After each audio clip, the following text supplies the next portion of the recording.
The Strength Way Podcast. Relentless strength systems and the human movement therapy. Bienvenue sur The Strength Way Podcast. Vous êtes en présence de Florent de Relentless Strength System. Bonjour à tous. Et de moi-même, Victoria de The Human Movement Therapy. Vous êtes sur le premier podcast français dédié à la force. Et pour cette première édition, nous sommes en présence de Overload Process Training. Bonjour. Enchanté. Bonjour. Donc pour ceux qui ne vous connaissent pas, les gars, est-ce que vous pouvez nous parler un petit peu de OPT ? Donc OPT, Overload Process Training, c'est une association de 3 coachs, Youssouf, Mehdi et moi-même. On a décidé de s'associer au cours de février 2019. On a fait nos études ensemble en fait au STAPS de Montpellier, en entraînement sportif. On est tous les 3 passionnés de powerlifting, donc tous les 3 compétiteurs. On avait en fait chacun des coachings de notre côté en individuel. Et on a décidé de s'associer pour en fait créer une équipe. Okay. Une équipe afin de réunir un maximum d'athlètes. Que ce soit des athlètes qui s'entraînent pour eux, pour leur plaisir perso, en salle, chez eux. Ou des compétiteurs en fait de tout niveau. On a du débutant jusqu'au championnat du monde. Donc voilà, un peu c'est l'esprit d'OPT, réunir un maximum d'athlètes. Et les 3 coachs, l'intérêt d'être 3 en fait, ça permet d'échanger tous les 3 sur les méthodes d'entraînement, quand on a des doutes peut-être par rapport à un athlète ou à un principe, ça permet d'échanger, d'apporter un contenu plus qualitatif que si on était seul, je pense.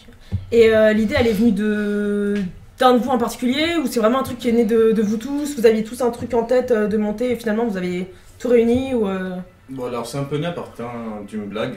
Alors, je crois qu'on rigolait, on parlait ensemble parce qu'on s'entraînait ensemble tout le temps. Et je crois que c'est Mehdi qui a dit ouais, si on s'associe, ça pourrait être cool, on serait tous les 3 ensemble et tout, ce serait sympa. Et après, en fait, à partir de là, je pense que moi et Alexis, on a commencé à penser dessus sérieusement. Et en fait, à partir de là, en quelques semaines, c'était fait. Ouais, c'était vraiment très rapide. Ça partait d'une blague et au final, on s'est retrouvés et on a créé ça assez rapidement quand même.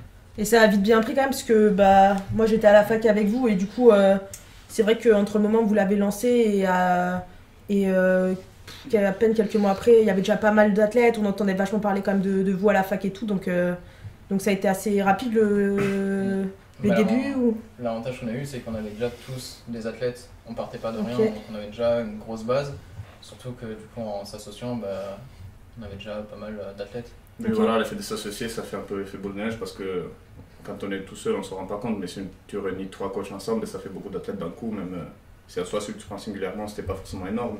Je crois qu'on a commencé avec, pour ma part, j'avais 3 athlètes. Un peu plus, toi, t'en avais 5 ou 6, je crois. 5, Ok, 5 ou 6 athlètes alors. Désolé pour ceux qu'Alexis l'a oublié. Ouais, on avait maximum 5 chacun, du coup en s'associant à 3, on s'est vite retrouvé avec une bonne dizaine d'athlètes, ce qui a permis de créer une petite communauté dès le départ. Et voilà, après ça a cessé de s'agrandir jusqu'à encore aujourd'hui, on est en train de grossir, quoi. Vous pensez que vous mettre à 3, ça a contribué à votre développement par rapport à si vous étiez développé tout seul? Je pense que la force d'être 3 en fait, c'est que un athlète peut se retrouver à travers un des 3 coachs, pas forcément avec le deuxième. Ouais. Et okay. Donc voilà, c'est pour peut-être correspondre à une clientèle plus large, quoi.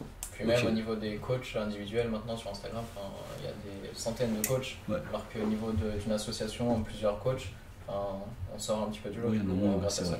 D'accord. Après, d'un côté, c'est moins évident parce que du coup, se mettre 3 personnalités réunies sous un seul nom, du coup, ça peut permettre. Enfin, voilà, il y a des plus et des moins, quoi. Voilà.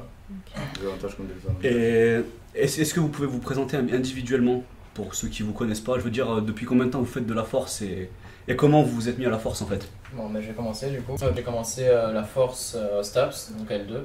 On commence tous pendant le processus STAPS en ES. On doit tous faire de la force. Donc j'ai commencé comme ça, en tant que débutant. Et après, comme moi j'aime bien la compétition, forcément j'ai commencé à m'y mettre plus sérieusement. J'ai pris un premier coach, j'ai bien évolué.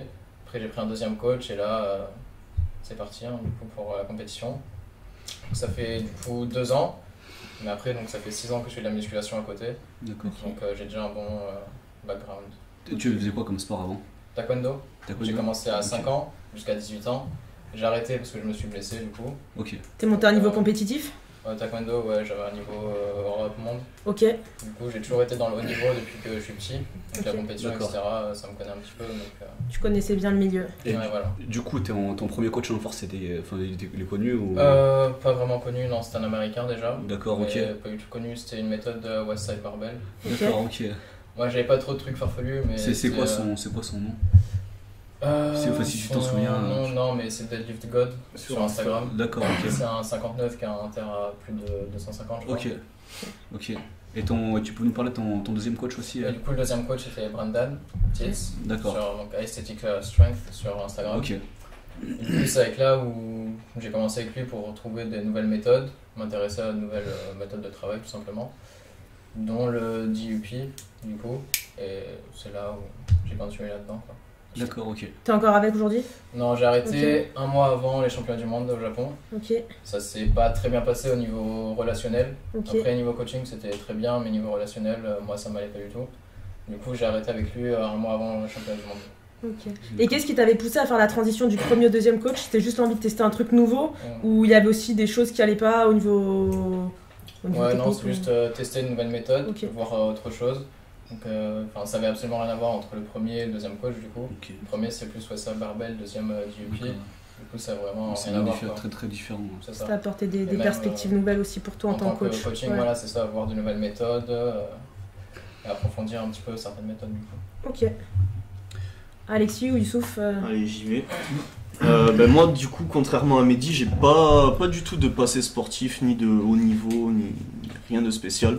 J'ai fait un peu de karaté quand j'étais jeune, ensuite... T'as pas des photos, excusez à nous montrer? ça les peut balancer se sur la trouver. vidéo. Après, ouais, un petit peu de tout ce qui était vélo, motocross, etc., mais jamais en compétition. Et aux alentours de mes 16 ans, en fait, j'ai commencé la muscu comme c'était dans l'air du temps, avec toutes les vidéos YouTube qui sortaient, etc. Donc voilà, commencé la muscu basique. Et à la suite d'un bac pro mécanique moto, je suis arrivé à Staps et contraint de me reconnaître qu'il fallait avoir certaines performances si on espère avoir de bonnes notes en option musculation. Donc de mémoire c'était du 6 RM squat bench et 12 RM squat bench, un truc du style. Ouais, la première année c'était ça. Donc c'était des entraînements muscu un petit peu variés sur la force mais sans plus. Après seconde année du coup on avait la force athlétique et l'haltérophilie qui étaient imposées dans le cursus. Du coup ma première planification de force athlétique c'est Mehdi qui s'en est chargé étant donné qu'il avait du coup un an de plus que moi. Il avait déjà fait cette L2, il était déjà en L3 et c'est lui qui s'est chargé de ma programmation. Et donc ça s'est très bien passé, on a progressé assez rapidement. Donc je crois que tu me planifies avec la méthode de Brandon d'ailleurs. Ouais, ça sur un DUP, du coup, Ouais. même principe. Et voilà, du coup ça a duré de mémoire 3-4 mois tous les deux. Ouais. Et donc voilà, j'ai bien progressé. En parallèle, j'avais fait du coup les premiers pas, les départementaux, régions. Cette année-là, j'avais pas le niveau pour les France. Et l'année qui a suivi, voilà, région, France. Et depuis, après, je me suis coaché tout seul. Et... Pardon. Je me suis coaché. Youssouf est mort. Je me suis coaché tout seul et voilà, j'ai amassé, je pense, un petit peu d'expérience au niveau des compétitions. Et il me semble que dans mes premiers coachings, c'était Arnaud, du coup. Après son titre de champion du monde au développé couché, il avait fait une grosse période off. Il avait besoin de quelqu'un, tout simplement, pour recommencer à suivre une progression. Je me suis proposé et voilà, c'est parti de là, tout simplement. Ok. Mais Et du Youssouf coup, pour ce qui me regarde, j'ai toujours été très sportif, j'ai fait plein de sports, j'ai fait du tennis, du basket, du kung-fu, des sports de combat, tout plein de choses. Et au final, à un moment, ça c'était en Italie du coup, et quand j'ai déménagé en France, j'avais besoin de m'entraîner, je commençais par faire du street workout, et mon frère il a investi dans du matériel Decathlon à la maison. Et j'ai commencé à faire du soulevé de terre à 50 kg. Et j'en chiais ma race. T'as des vidéos ou pas de cette période? Non, j'en ai Ok. pas. J'étais pas encore aussi égocentrique à ce moment. Ok. Victoria qui veut des Puis il souvenirs. y avait pas Insta et Ah tout. ouais, alors moi je veux bon. les photos. Non, mais du coup, j'ai commencé à faire du soulevé de terre. C'était le premier truc que j'ai fait en soulevant des poids, entre guillemets. Et t'avais quel âge à ce moment-là? J'avais. C'était en 2015, je crois. Ok, Ok. ça date. Mi-2015, ouais. D'accord. Du coup, ouais, ça fait 4 ans que je fais de la musculation avec des poids à peu près. Et ben, du coup, j'ai commencé par ça chez moi en finissant le lycée. Et dès que je suis arrivé sur Montpellier pour mes études, je suis rentré dans une salle commerciale à la base, Run Up Gym à Montpellier. Et c'est là que j'ai eu des gens qui faisaient de la force. Alors au début, je savais pas trop ce que c'était, mais je voyais des barres à 300, des barres à 280 en squat et tout. Je disais, ça a l'air stylé. Ok. Et puis le body, ça commençait un peu à me faire chier. Et du coup, j'ai commencé à, sans trop savoir ce que c'était, j'avais mes baskets de course là, pour faire du squat et tout, mais j'ai commencé à essayer de faire des ARM et tout. Et à partir de là, j'ai plus arrêté parce que j'ai grave kiffé et tout. Du coup, au bout d'un moment, j'ai commencé plus à progresser, même avec des méthodes trouvées sur internet ou quoi. J'ai notamment essayé aussi les Westside Barbell ou des méthodes un peu plus C'est russes. ce par quoi t'as commencé la Westside Barbell ou tu Au début, j'y allais vraiment au feeling, genre je savais pas ce que je faisais le jour même. J'arrivais à la salle, je disais bon, je me sens bien, je fais un doublé au squat. Enfin voilà, c'était vraiment du feeling. C'était programmé quoi. Oui. Et T'as pas c'était inquiété tes programmé. premiers entraînements? Hein? T'as pas inquiété tes premiers entraînements? Genre tu loguais pas? Ok. Absolument pas, c'était vraiment du feeling. J'essayais de beaucoup manger et je faisais pas beaucoup de bench parce que j'aimais pas ça déjà. Ça se ressent à l'heure actuelle. Mais du coup, à un moment, ça commençait à stagner et tout. Puis je m'étais blessé, je m'étais fait une sciatique suite à une erreur très grande de ma part. Après 2 semaines de vacances, j'ai fait un max au terre. Intelligent. Cohérent. Voilà. Ouais, Je me suis dit, bon, ce serait peut-être le moment de prendre un coach. Ok. Du coup, j'ai pris mon premier coach, c'était Anthony Graziani, avec lequel j'étais pendant plus de 2 ans. Et avec lequel j'étais vraiment lancé dans la force. Et à partir de là, après, j'ai fait mon expérience en tant que coach. Et j'en suis là où j'en suis aujourd'hui. Ok. Alors j'ai une petite question. Du coup, quand les gens en fait ils viennent voir OPT, comment vous vous débrouillez pour que, en fait les gens ils viennent voir OPT et après de là vous dites bah c'est toi qui t'en occupe, c'est moi ou etc. Ou les gens ils viennent vous voir individuellement. Bah, en fait, il y a 2 cas de figure. Soit la personne contacte OPT, donc que ce soit sur le site internet ou sur Instagram. Ok. Si elle contacte OPT, elle est redirigée vers le coach en fait, qui a le moins d'athlètes sur le moment. Donc si Youssouf en a 10, j'en ai 10 et Mehdi 8, il part avec Mehdi, si l'athlète n'a pas de préférence. Et deuxième cas de figure, c'est l'athlète qui contacte directement un coach sur un compte privé au final. Ok. Et généralement, il va directement avec ce coach-là, même si un autre en a moins. D'accord. Donc Ok. par préférence, par feeling, si l'athlète vient directement vers quelqu'un, c'est logique. Oui, vous ne refusez pas. Voilà, c'est ça. On refuse pas, puis on lui impose pas un coach. Ouais, bien sûr, on d'accord. l'accepte avec nous. Et ça vous arrive d'échanger entre vous sur un athlète si des fois il y a un, je sais pas moi, vous vous posez des questions ou ça bloque un peu sur la progression, est-ce que vous concertez entre vous ou... Ouais, bah ça arrive souvent que si on a un problème avec un athlète, que ce soit à niveau planification ou même l'athlète personnel, que ce soit mental ou autre. On a une vieille qui a terni à côté. Il est plus fort, non? Très intéressant. Bah, on peut discuter entre nous par rapport à ça, savoir s'il y a des solutions, avoir un autre point de vue tout simplement. Et... Grâce au vécu de chacun. Ouais, voilà, c'est ça. Parce que chacun Ok. peut avoir des opinions différentes sur certains sujets et Ok. c'est pour ça qu'on est 3, donc autant en profiter. Quoi. Oui, voilà, ce qu'il faut comprendre surtout, c'est que chez OPT, ben, du coup, on a tous les 3 un peu la même façon de coacher, mais on n'est pas exactement la même. C'est-à-dire que Ok. chacun a quand même son vécu, du coup, c'est. Ah, vous avez votre identité. différentes Il y a façons des de voir diversités certaines dans choses. vos façons de Bien programmer évidemment, et tout ça. Mais on peut prendre aussi le cas de Rosanna, qui à la base était coachée par moi, Alexis, Ok. et qui est partie avec Mehdi, tout simplement parce que ça se passait pas bien au niveau relation coach-athlète. Et voilà, donc c'est déjà arrivé qu'un athlète parte avec un des autres coachs. D'accord, ok. Ok.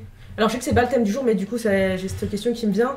En fait, on a vachement entendu le relationnel qui est revenu entre toi avec Rosanna, toi avec ton premier coach, non ton deuxième coach, excuse-moi, et puis Youssouf aussi, t'as changé plusieurs fois de coach. Du coup, Oui. je voulais savoir un petit peu pour vous quelle place ça avait ce relationnel pour déjà en tant qu'athlète parce que vous êtes tous athlètes, et puis aussi en tant que coach, comment vous percevez l'importance du relationnel.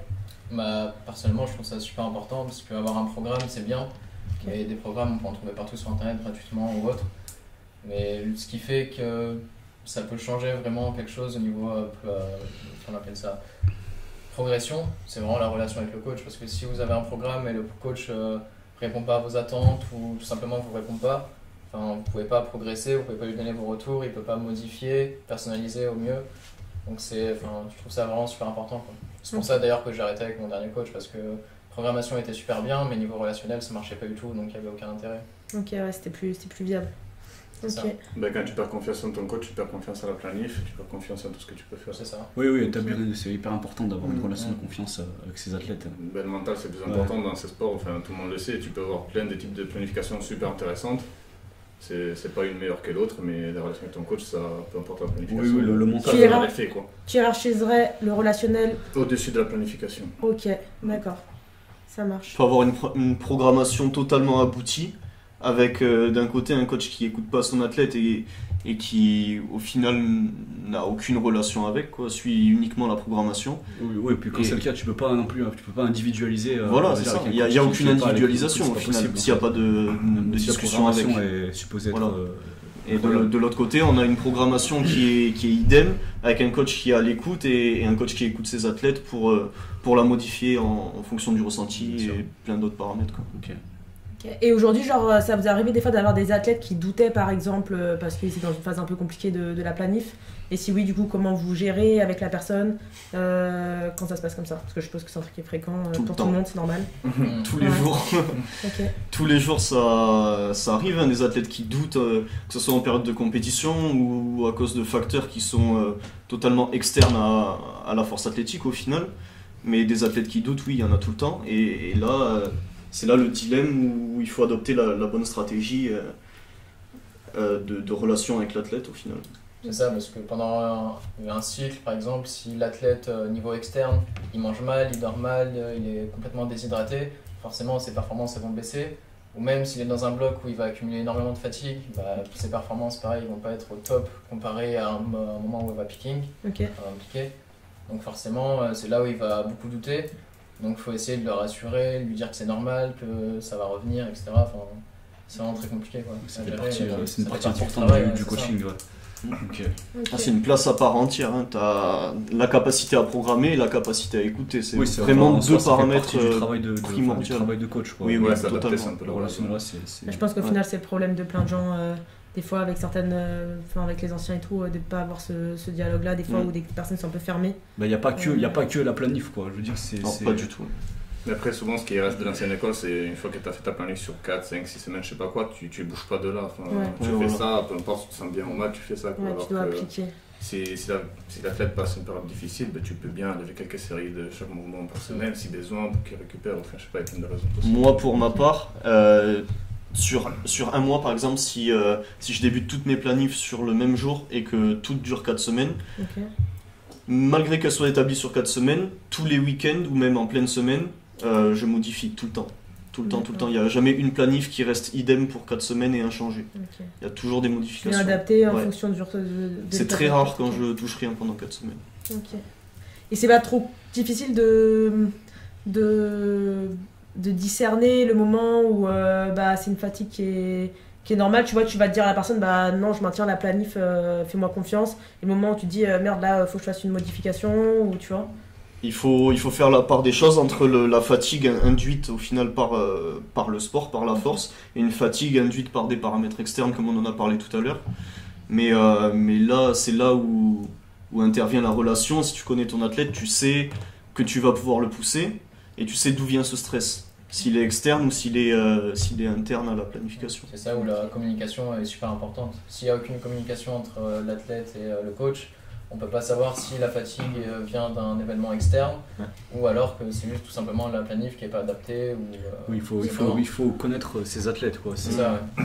Oui, souvent les gens s'attendent à progresser beaucoup dès le début alors que c'est quand le coach commence à connaître vraiment l'athlète qui peut vraiment s'adapter dessus et faire des trucs qui marchent. Quoi. C'est impossible de connaître l'athlète, savoir à quoi il réagit mieux ou non dès le premier mois. Forcément, dès les premiers cycles, il va y avoir des changements ou autres pour savoir à quoi il réagit mieux. Ouais, ça demande du temps. C'est ça, ouais. Et ça vous est arrivé de vous coacher seul ou pas? Enfin, Alexis, je sais que oui. Moi, oui.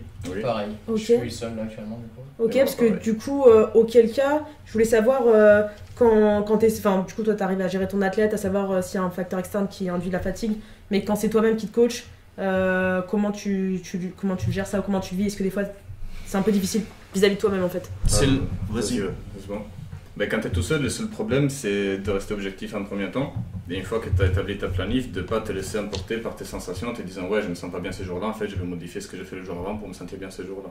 Il faut te dire que tu as choisi de faire ça pour telle raison et que si tu te sens pas bien tel jour, tu sais qu'est-ce que ça va donner la planif sur le long terme. Ça, puis même là, si on se coach seul actuellement, on a toujours beaucoup de discussions entre nous pour savoir qu'est-ce que tu en penses par rapport à ça, si je change ça, qu'est-ce que tu en penses, etc. On n'est pas juste seul. On gère vraiment tout seul de A à Z. Il y a beaucoup de communication juste entre nous pour savoir ça. Parce qu'on s'est tous coachés l'un ou l'autre. Enfin, on a coaché Youssouf, Youssouf nous a coachés, inversement. Et vous entraidez entre vous, même si vous gardez la main mise un peu en individuel. Ils ont dit ce que je comptais dire. Désolé. Rentre chez toi, Alexis. C'est fini. Le seul mot primordial au final, c'est entourage. Si t'es bien entouré, tu peux poser les bonnes questions à la bonne personne et voilà, tout simplement. Ok. Arrête. C'est important pour toi ça depuis que t'es revenu d'Espagne, non? On rentre dans le cadre privé, Non mais, oui, du coup, blague tu à prends part, je me conscience. sens beaucoup mieux maintenant où je vois Youssouf, Mehdi ou même mes athlètes régulièrement, plusieurs fois dans la semaine, plutôt que d'être isolé tout seul quelque part. Bien sûr que c'est bien mieux. Non, mais ça change tout, hein. Si tu t'entraînes seul dans une salle à l'autre bout du monde ou que tu es entouré carrément avec, dans une bonne salle, une bonne ambiance, c'est très important aussi. Hein. Du coup, c'est quoi pour vous là, par rapport à vos athlètes, les objectifs de la saison? Au niveau des compétitions, je sais pas si vous avez beaucoup d'athlètes qui vont faire les France, des compétitions internationales ou quoi. Est-ce qu'on fait chaque coach avec ses athlètes ou... Chacun parle un peu. Vas-y, je vous laisse commencer. Du coup, le but, en tout cas, général d'OPT, c'est d'amener le maximum d'athlètes aux France, voire certains à l'international. Après, bien sûr, chaque athlète a plusieurs athlètes de plusieurs niveaux et, comme tout team, il y aura des athlètes qui iront jusqu'au bout et d'autres qui mordent. Le but, c'est vraiment d'essayer d'emmener le maximum d'athlètes au leur plus haut niveau. Ok. C'est ça. Personnellement, j'ai quelques athlètes qui ont le potentiel de faire championnat du monde en développé couché. D'accord. Mais après, le but, c'est pas juste s'intéresser à ceux qui ont le potentiel, mais aussi élargir et essayer d'amener le maximum de personnes plus haut niveau. Quoi. Oui, c'est de pousser le plus ça. d'athlètes après, le plus possible. ça prend du temps. S'ils sont débutants, ils ne peuvent pas avoir le championnat du monde en un an, sauf cas exceptionnel. Mais ça prend du temps. Quoi. Et du coup, là, cette saison, vous avez, je sais pas, à peu près au total, combien d'athlètes qui peuvent prétendre aux compétitions inter? À peu près, on n'a pas fait de quota, mais Yous, t'en as combien à peu près?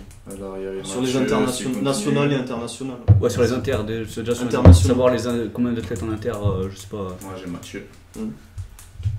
Moi, j'ai Rosanna et Esteban. D'accord. Un gros potentiel, Okay. faire le même podium au championnat du monde, en bench seul. D'accord, ok. Moi, j'ai. Ouais, pardon.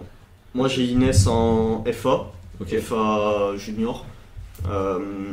Donc que ce soit universitaire, international ou même international tout court. Qu'est-ce que j'ai d'autre en interne? C'est tout. Arnaud, si c'est bouge un peu le cul. Arnaud, s'il reprend l'entraînement sérieusement. Et non, il y a un message qui est passé là. Un message qui est passé pour Arnaud.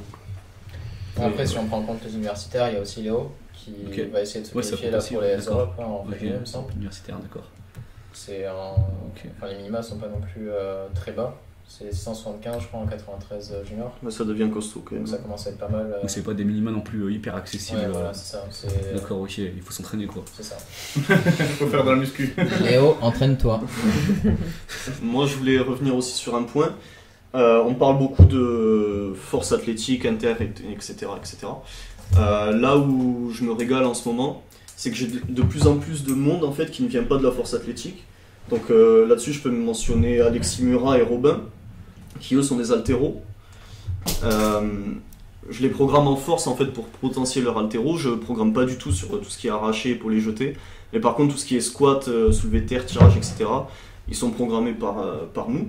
Et force est de constater que depuis 6 mois, en fait, ils ont une grosse progression en haltéro au travers de cette planification-là. Et après aussi, j'ai d'autres personnes qui ne sont pas compétiteurs, qui s'entraînent tout simplement pour eux, dans leur salle. On a Alexandre qui fait plutôt crossfit, entraînement fonctionnel. J'ai Lucas qui prépare un défi pour 2021, il compte faire 200 kg au squat et un Ironman à 3 jours d'intervalle. Et là, dernièrement, un chess boxer, donc c'est de la boxe enchaînée avec des échecs, nous a contacté pour un programme de watercut, un suivi de watercut pour les championnats du monde. Donc c'est toute cette diversité qui fait que j'aime ce que je fais. Alexis m'a fait penser à un parlant d'Alexis Murat. En fait, j'ai une autre athlète internationale à laquelle je n'ai pas pensé. Enfin, qui est potentiellement internationale. D'accord, ok. Donc vous en avez, et qui fait de l'haltérophilie aussi. Vous en avez 6-7 du coup. Ouais, voilà. Pour les inters, ouais. Ok. Après, Et on a toujours des surprises, donc on va voir. Et oui, enfin, qui ont le potentiel pour faire les compétitions internationales, d'accord. Et au niveau national, pour les compétitions nationales, vous avez, je sais pas, vous devez avoir pas mal d'athlètes non, aussi. Nationaux, entre nationaux 2, nationaux juniors et nationaux open, on doit en avoir, je dirais, 12, un truc comme ça. Ouais. Plus de 10 en tout cas. Ouais, plus de 10 c'est sûr. Après, entre 10 et 15 athlètes à peu près. Donner un nombre c'est compliqué, c'est sûr, mais ouais, on a 10 je pense. Environ, moi je dirais la moitié des forces athlétistes qu'on a, y vont, en gros. Ok. Affaire à suivre. Après on verra, hein, on s'avance là-dessus, on n'est pas à l'abri des blessures, des non-qualifications, enfin il y a plein de facteurs qui peuvent rentrer en compte. Non, c'est potentiellement, on voit à peu près les athlètes que vous avez une idée. Qui peuvent prétendre à des compétitions nationales et internationales, d'accord. Du coup après ça amène à la prochaine question, c'est quelle va être l'approche pour la saison en fait pour ces athlètes-là. Dans le sens où je veux dire, vous n'allez pas les faire peut-être forcer à chaque compétition, ou peut-être que vous voulez les faire forcer à chaque compétition, je sais pas quelle est votre stratégie déjà avec vos athlètes internationaux, comment vous allez les gérer cette saison? Justement, moi, l'avis où j'ai l'avis différent de mes deux compères, c'est que pour les qualifications, que ce soit départementales ou région, moi je suis plus d'avis à pas forcer à 100%. D'accord. Que ça va aller jusqu'aux échecs, faire des troisième essais vraiment très hauts et essayer d'en garder un petit peu justement pour les France ou autres. Et voilà, juste faire les minima, faire le travail et après se concentrer, continuer la planif jusqu'aux France par exemple. Donc c'est juste aller aux compétitions de qualif et voilà, c'est ça, faire les minima, d'accord. Ok. Ouais, moi je suis pas spécialement. Enfin, après ça dépend beaucoup de l'athlète. Si c'est un athlète international, bien sûr, le départ, tu vas pas les faire en mode on y va à fond parce que de toute façon, même les France pour lui ce sera pas une grosse compétition. Mais pour moi, c'est important de faire des compétitions un peu moins importantes où tu te donnes vraiment à fond pour prendre de l'expérience et savoir comment tu gères quand tu es. Donc, toi, pour un athlète qui va faire principalement les France, tu vas le aux régions, par exemple, je vais le faire tirer. D'accord, ok. Plutôt de l'avis de Youssouf aussi. Après, si on part du postulat où c'est un athlète 5, il n'y a pas de blessure, pas d'antécédents, etc., bien sûr. D'accord. Mais oui, aussi de faire des compétitions qui peuvent être mineures, avec un réel enjeu, pour se mettre au final dans les mêmes conditions que, par exemple, les France, si c'est ça son objectif majeur. Okay. Pour pas être perdu, pour retrouver les mêmes sensations le jour J, quoi. Ok, d'accord, très bien. Donc voilà, ça dépend des athlètes, mais de manière générale, pas faire des compétitions avec un essai, quoi. Et pour pour vos athlètes inter, vous approchez comment les France? Pour ma part, si on... Est-ce que, c'est surtout parce que je suppose que par rapport à la Fédé, il y a des minima à faire quand même, il faut quand même envoyer des perfs, mais est-ce que vous les piquez pour les France ou est-ce que quelle stratégie vous adoptez à ce moment-là? Justement, ça dépend du niveau de l'athlète. Si on voit qu'il a les minima mondes et la sélection est possible sans forcément être à 100%, sans forcément faire un picking, etc., on va y aller, on va forcer pour potentiellement faire des records de France, potentiellement assurer une qualification, parce qu'on sait que malgré les minima, la Fédé n'envoie pas forcément les athlètes qui ont les minima. S'il n'y a pas de podium envisageable, etc., des fois c'est compliqué là-dessus. Donc il faut faire le pour et le contre. Si l'athlète a besoin de sortir un très gros total à 100% de ses capacités pour être qualifié pour les championnats du monde, on le fait. Sachant qu'en plus les championnats du monde c'est quand même assez espacé des France. Il y a de mémoire 3 ou 4 mois. Ok, d'accord. Donc s'il y a besoin et que l'athlète a les capacités pour, on ne fait pas forcer, sinon oui. Vous avez que des athlètes en non équipés? Vous avez aussi des athlètes en power? Non, en power non. Aucun athlète power. Ok, ça marche. Et tous dans la... FF Force? Ouais. Moi non, j'en ai un qui va tirer un WPC cette année pour des raisons personnelles, après il compte switcher un FF Force par la suite. D'accord, ok. Ça marche. Okay. Et est-ce que pour vos athlètes internationaux par exemple, est-ce que vous envisagez des fois enfin je me doute que ça dépend du niveau de l'athlète, mais est-ce que vous envisagez de ne pas les faire piquer, mais de quand même les faire forcer à fond comme un test sur les France. Est-ce que c'est des stratégies que vous utilisez ou pas du tout? Ça peut être une stratégie, ouais, de forcer sans picking. Ouais. Et on peut, en fonction de la performance qui va sortir sans son picking, on peut extrapoler avec peut-être un pourcentage de 5% ou quelque chose comme ça. Pour le grosse échéance. Pour la grosse échéance, ouais. On garde en fait des petites clés qu'on garde en réserve au final. On va voir aussi la durée. Par exemple, le championnat du monde, c'est un mois après le championnat de France. Ça va être compliqué, enfin, il n'y a aucun intérêt de faire piquer pour les championnats de France si un mois après. Oui, après, il faut maintenir le pic, quoi. Après, c'est pas non plus, c'est pas ce qui est forcément des plus optimales. C'est ça. Même si ça se fait. Au niveau du calendrier en France, c'est pas très optimal non plus. Par exemple, moi, j'ai fait les championnats de France FA en avril, je crois. Après, j'avais le championnat du monde en mai. Et une semaine après être rentré du Japon, j'avais le championnat de France en bench.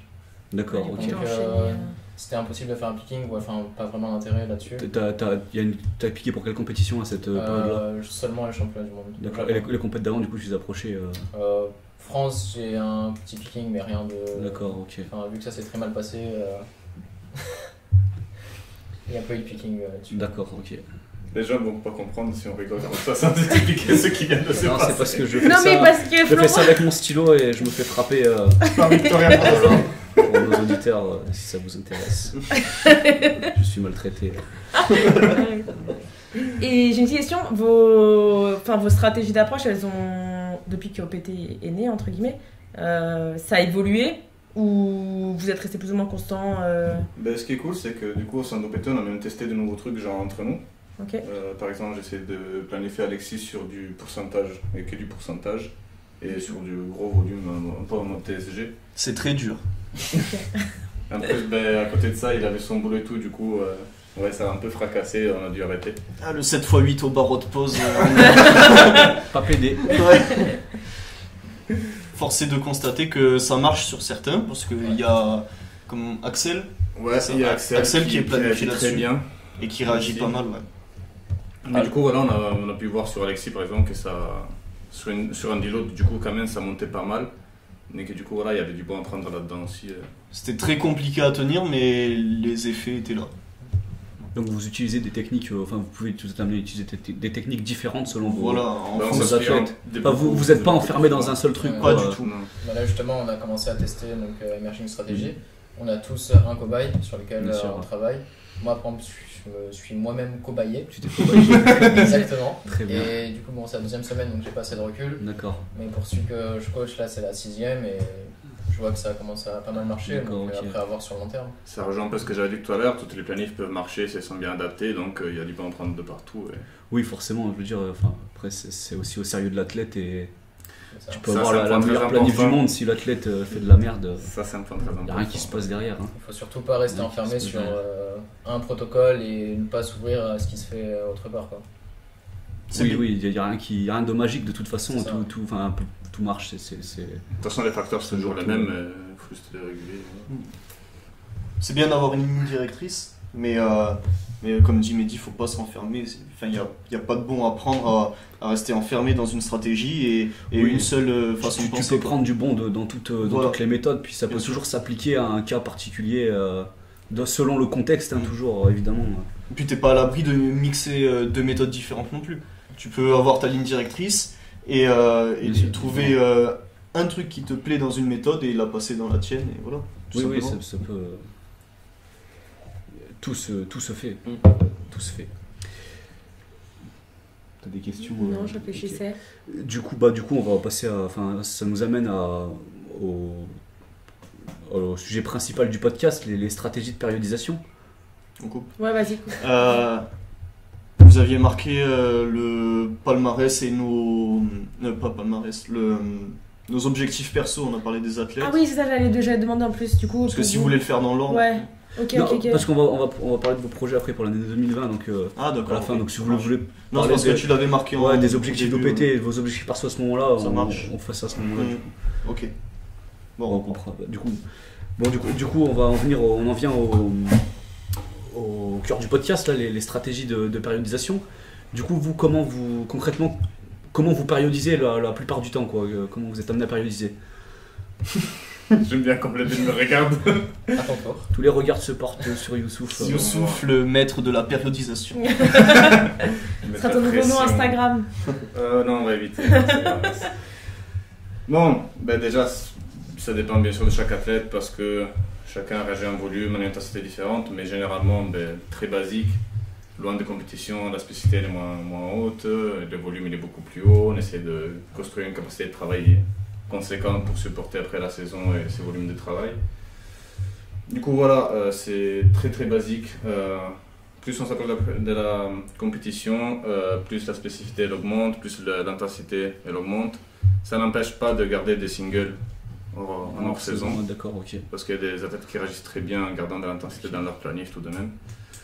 Enfin voilà, ça dépend beaucoup de chaque athlète pour l'évolution de la planification, mais j'ai pas des blocs spécifiques genre hors saison, bloc volume, bloc intensification, c'est vraiment c'est quand même linéaire, mais ça n'a pas vraiment des gros blocs spécifiques. Et entre ton hors saison et ta période de compétition où tu vas piquer, tu as des gros changements de volume ou alors déjà, j'ai pas un picking comme on a l'habitude de faire dans la vieille école où pendant 2 semaines, limite on s'entraîne pas et tout. Nous, on a tendance parce qu'on a peur d'arriver désentraîné clairement en compétition. Oui, tu maintiens le niveau d'entraînement. On maintient une grosse fatigue quand même le plus tard possible pour après la faire chuter au dernier moment. Okay. Et pour avoir une surcompensation. Toujours. On cherche toujours ça de toute façon en compétition. Faut aussi dire qu'on a pour habitude de se rapprocher quand même d'une fréquence pas mal élevée au niveau de la répartition des lifts principaux dans la semaine.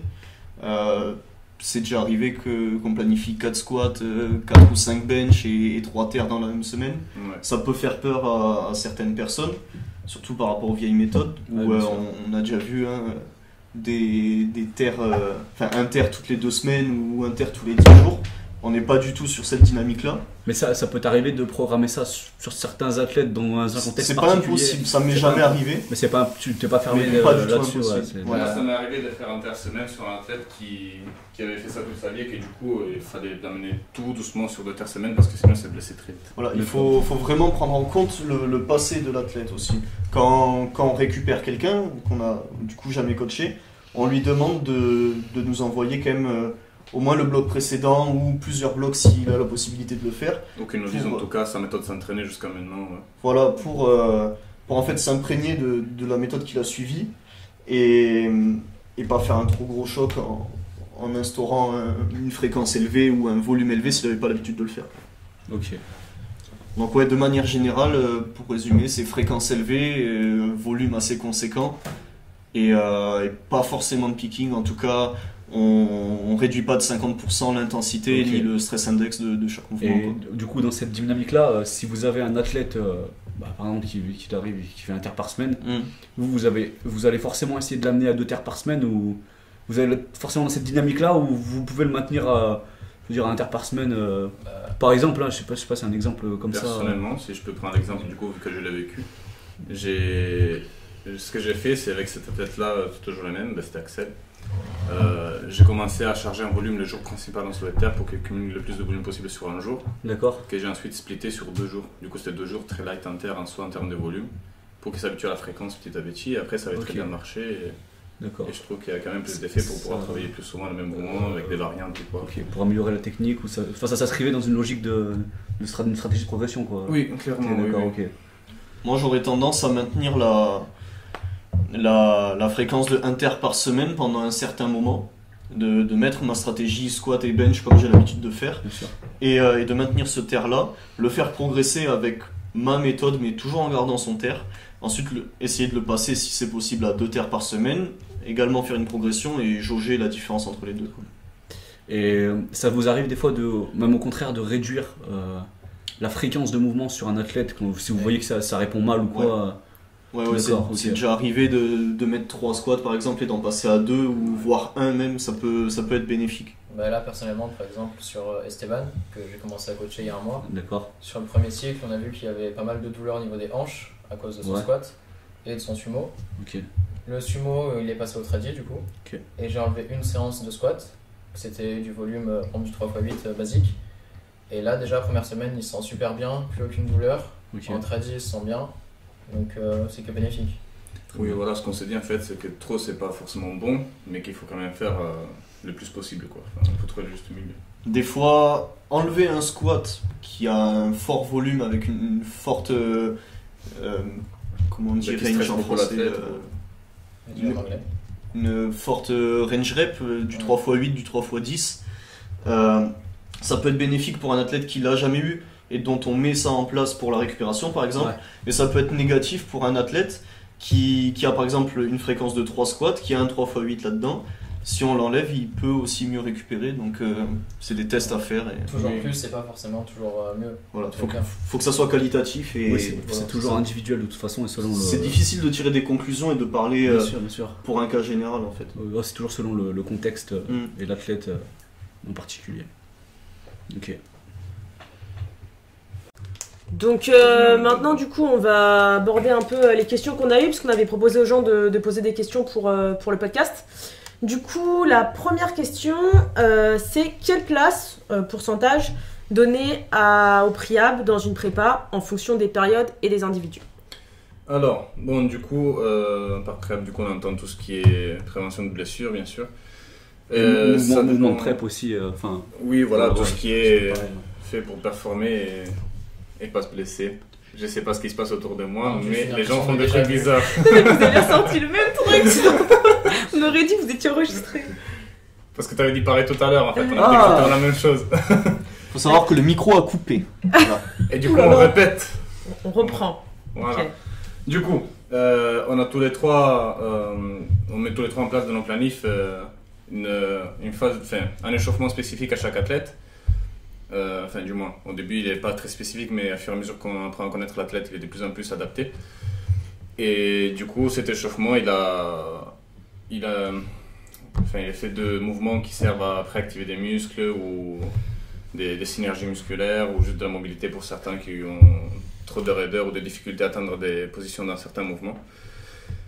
Après, voilà, le problème avec ces genres d'échauffement, c'est que des fois les gens ils sont pas très sérieux dessus parce qu'ils pensent que c'est pas super important, ou alors ils le font mais on n'a pas de retour dessus, donc voilà, des fois c'est compliqué à adapter vraiment à 100% à l'athlète, mais on y accorde quand même une grande importance dans la prépa. Ceux qui sont pas sérieux dessus, vous craignez. Voilà, c'est un message pour tous les athlètes coachés qui ne font pas bien leur... Retenez-vous chanceux parce que tout à l'heure il a été plus violent que ça. Préable. Par rapport à ça, vous avez une stratégie générale d'approche pour chaque mouvement dans vos têtes un peu calées ou déjà vous avez chacun votre manière de faire, ou vous adaptez en fonction de la personne, de ce qu'elle a fait avant, de ce qu'elle faisait pas? Si on reste dans le move prep, on a une approche qui est plutôt générale au début, parce que ce soit sur un athlète sain ou blessé, si on le connaît pas, au final on a difficilement des axes de travail dès le début. Mais après, avec la suite logique des choses, on apprend donc à le connaître et on va pouvoir axer un travail sur tel groupe musculaire ou telle fonction du corps au final. Okay. Et donc il faut différencier le move prep et aussi quand même la prophylaxie qui fait partie intégrante. Suivant les périodes, on n'est pas forcément axé sur PPG, PPC, PC, etc. Mais on a quand même des périodes plus ou moins off ou on, en fonction de la durée du cycle sans compétition au final. Okay. Donc sur une période off, oui, on a quand même une bonne partie qui est consacrée à tout ce qui est muscu, prophylaxie. Et voilà, on a pas mal d'infos pour les classiques, les antagonistes et tout, pour éviter des blessures futures, pour renforcer le système dans son intégralité, quoi. Et même au niveau des assistances, si on prend un exemple bateau style tempo squat, quoi qu'on en dise, le tempo c'est aussi un mouvement qui fait office de prophylaxie. Si on place un 5-0-0, ça peut faire partie intégrante du réhab, quoi. Okay. Du préhab. Du coup, en termes de réhab, ouais, ça dépend si l'athlète est sain ou s'il a été blessé antérieurement, quoi. En termes de pourcentage ou de temps auquel vous attribuez. Je sais que après moi personnellement, je mets entre 15 et 30 minutes pour que les athlètes. J'essaie que ça excède pas un certain temps pour être sûr déjà que les athlètes s'y tiennent. Après, ça dépend du contexte selon si l'athlète a plus ou moins besoin, mais je sais pas vous. En termes de pourcentage, je dirais que. Si on prend un athlète sain en période on, donc vraiment pré-compétition, etc., c'est vraiment faible. Je dirais 10% ou 15% maximum. En période off, ça peut aller jusqu'à peut-être 30 ou 35. Et après, pour un athlète blessé, en période juste le préhab ou tout, tu englobes préhab tout là. et Plus renforcement, j'englobe le renforcement musculaire prophylaxique, D'accord, ok. style des tirages, tout ça. D'accord. tu vois. Ok. Et après, pour un athlète qui a été blessé et qui, par exemple, qui revient de blessure, là, ça peut être pas 100%, mais quand même une C'est très dans la très grosse blessure, partie. ouais, quoi. voilà. C'est possible de mettre que des squats tempo, que ce genre de choses, et Ok. ça peut arriver sur un pourcentage de, je sais pas, 3 quarts, Oui, c'est pas beaucoup de 75%. travail unilatéral, travail d'appui de pied, enfin plein de trucs. Beaucoup de pour- travail sur les déséquilibres musculaires ou Ouais. tout simplement des tirages pour quelqu'un qui fait énormément de bench. Oui, pour équilibrer, tout simplement. Moi, pour ma part, là, ces derniers temps, j'essaie de mettre toute l'assistance. Donc, par assistance, je parle des presses ou des tirages en unilatéral au maximum. D'accord. Quel que soit l'athlète, s'il est sain ou blessé, j'essaie de mettre quasiment tout en unilatéral en fait. Ok. C'est quoi la logique derrière Justement, j'ai tu- pas assez expérimenté en fait, tu- et tu- j'ai envie de voir les bénéfices qu'il y a là-dessus. Tu fais l'expérience, d'accord. Voilà.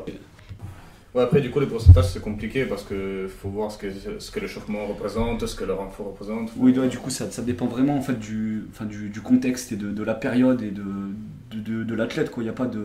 Oui, c'est oui, juste déjà pour ça. avoir un ordre d'idée.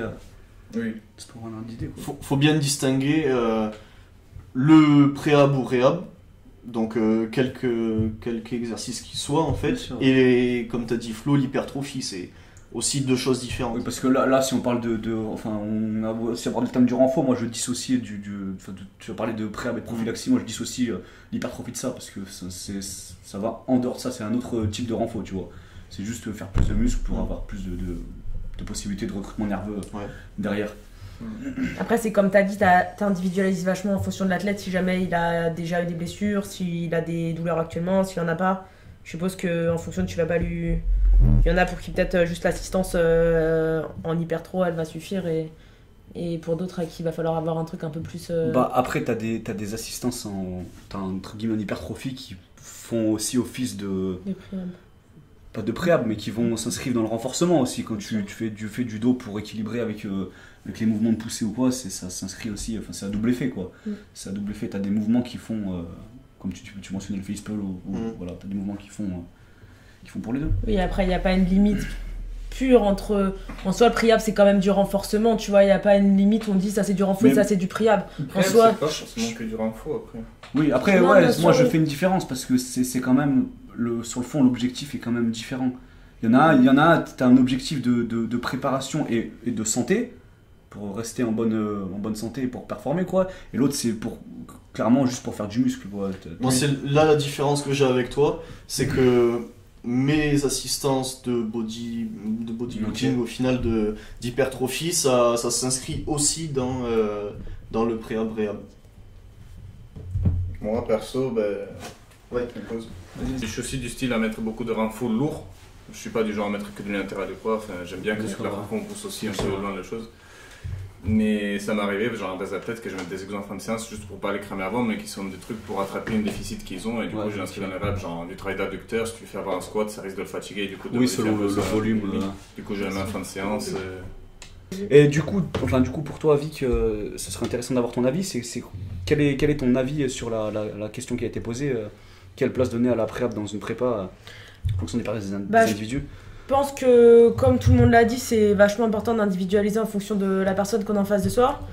Je pense que le préhab en soi, il est pas assez pris en compte aujourd'hui, puisque les gens prennent en compte vachement tout ce qui est training, etc. Mais le préhab, réhab, on dirait que c'est un petit peu bâclé, c'est un petit truc qu'on fout comme ça avant. On dirait que c'est un fourre-tout en gros. On met des exos, des routines assez générales pour tout le monde. Donc je pense qu'en fait le but vraiment du préhab, ça serait de potentialiser les phases en fait du training, donc toutes les phases qui viennent après. Je pense qu'il y a même moyen en fait de périodiser plus ou moins le préhab et l'adapter en fonction des phases, parce que je pense qu'il y a des choses qui sont dangereuses à faire. Par exemple, si on va prendre quelqu'un et qu'on lui fait faire un réhab, par exemple un athlète qui est blessé, on lui fait faire un réhab où on lui intègre des mouvements qui vont changer son pattern de mouvement. Par exemple, je sais pas, je te prends Flo, t'as l'approche d'une compète et je vois que tu chiffres tout le temps sur ton squat, et puis je vais te forcer à à faire des mouvements qui vont te permettre de renormaliser un peu ta posture. À l'approche d'une compète, c'est peut-être vachement... Enfin, ça pourrait être même contre-productif, dans le sens où je vais perturber ton système nerveux en lui envoyant des informations auxquelles il n'est pas habitué, sur de la charge. Donc je pense que c'est vraiment important de prendre en compte ce qu'on fait, selon la période. Donc c'est important de définir en fait un planning pareil avec l'athlète. Enfin moi c'est comme ça que je fais. Je sais le planning de l'athlète, je sais les phases en fait où il a des trucs importants, et il y a des choses que je vais faire avant. Par exemple sur un off-season, bah forcément on va avoir off-season. on va avoir beaucoup de marge pour faire beaucoup de choses. Et par contre, à l'approche de la compète ou d'échéances importantes, bah, je vais me concentrer sur des choses qui, je sais, vont pas perturber en fait ces schémas de mouvement ou ces patterns d'action. Ça pourrait être contre-productif, dans le sens où pourrait se blesser dans une nouvelle position. Ouais, c'est ça, il peut se blesser. Bah, Flo, t'en as fait l'expérience après t'être fait manipuler. Oui, en étant. J'ai été à l'ostéo, j'avais le bassin. J'ai fait une partie de ma prépa avec le bassin déplacé, donc mes dernières séances lourdes. Et j'ai été à l'ostéo qui m'a remis le bassin en place. Et pendant mon taper, j'ai resquatté avec mon bassin en place, mais j'avais plus l'habitude de squatter comme ça. Et du coup, le côté qui a été replacé, je me suis complètement inflammé l'adducteur comme ça. Et derrière à la compète, j'étais complètement niqué après la compète, quoi. Parce que ton muscle était renforcé dans une telle position avec voilà, tel bassin et qu'il avait plus l'habitude d'être exercé dans cette position, et j'ai remis des charges dessus. J'avais quand même la force vu que j'étais prêt, mais le muscle n'était pas prêt à encaisser ça. Il faut le réhabituer petit à petit. Exact. Et toi, Vic, comment tu t'y prends du coup quand tu as des athlètes qui viennent te voir pour le préap du coup, et que tu les as à distance, que tu n'es pas sur place pour effectuer les tests? Ouais, bah alors du coup je travaille avec deux manières. Donc il y a une liste de tests que je peux faire à distance. Donc il y a plein de trucs au niveau postural, des capteurs au niveau des yeux que je peux tester. Il y a des tests que je peux voir. Je travaille vachement avec tout ce qui est réflexe primitif. C'est des trucs neuro en fait, où globalement on estime que la posture elle est déterminée par les patrons de mouvement de l'enfance. Donc il y a des tests que je peux faire qui me permettent de voir si c'est intégré. Si c'est pas intégré, en fait je peux les donner des exercices. Et bah forcément je suis confrontée à certaines limites. Donc il y a des testings manuels comme je t'ai fait tout à l'heure là pour voir certains trucs où bah, j'ai besoin d'être en présence. Donc du coup ce que je vais commencer à développer, c'est proposer à chaque fois qu'en fait j'arrive sur des compétitions, je vais pas stranguler, à chaque fois que je vais aller sur des compétitions, proposer aux gens qui sont présents de les tester. Comme on bouge pas mal dans la France, ça me permettra de voir du monde et d'affiner. Si vraiment je vois que ma première intuition n'apporte pas de résultat concluant, je proposerai de tester en manuel pour développer. Mais voilà, pour revenir sur la manière de procéder. Ouais, le pourcentage en fait que demande Clément, comment le mettre, bah, je pense que c'est un peu c'est dégressif en fait. Donc au début on va sur la saison on va pouvoir loader sur le préhab et à la fin diminuer, mais en fait c'est pas tellement ça, puisque je pense que c'est plus le type de choses, enfin c'est le type d'exo qu'on va faire. Donc il y a des choses que je vais faire sur l'off saison que je vais pas faire à l'approche de la compète, et inversement. Et il y a vraiment des choses qui peuvent paraître dérisoires en fait à l'approche d'une compète, mais qui en fait sont importantes. Par exemple, je vais travailler sur l'optimisation du système nerveux pour la récup à l'approche de la compète, qui va avoir une résultante sur tout ce qui est le processus inflammatoire. Je vais travailler donc là j'ai commencé à travailler avec tout ce qui est drainage lymphatique. Donc je vois si la lymphe elle circule bien dans le corps. Si elle circule mal, je viens chercher en fait à restimuler ça. Et par exemple, ça va diminuer toutes les inflammations, ça va favoriser le processus de cicatrisation. Donc il y a des choses qui peuvent paraître dérisoires, qui en fait rentrent dans un contexte de préhab à l'approche d'une compète, et qui vont pas modifier le schéma de mouvement de l'athlète. Au final, comme sur une prog en FA, tu as plus ou moins des spécificités à respecter. C'est ça, c'est pareil. C'est évolutif. Après. On pourrait même dire en fait au final que tu as des phases comme quand il parle genre de conjuguer, de concentrer, de concurrent, etc.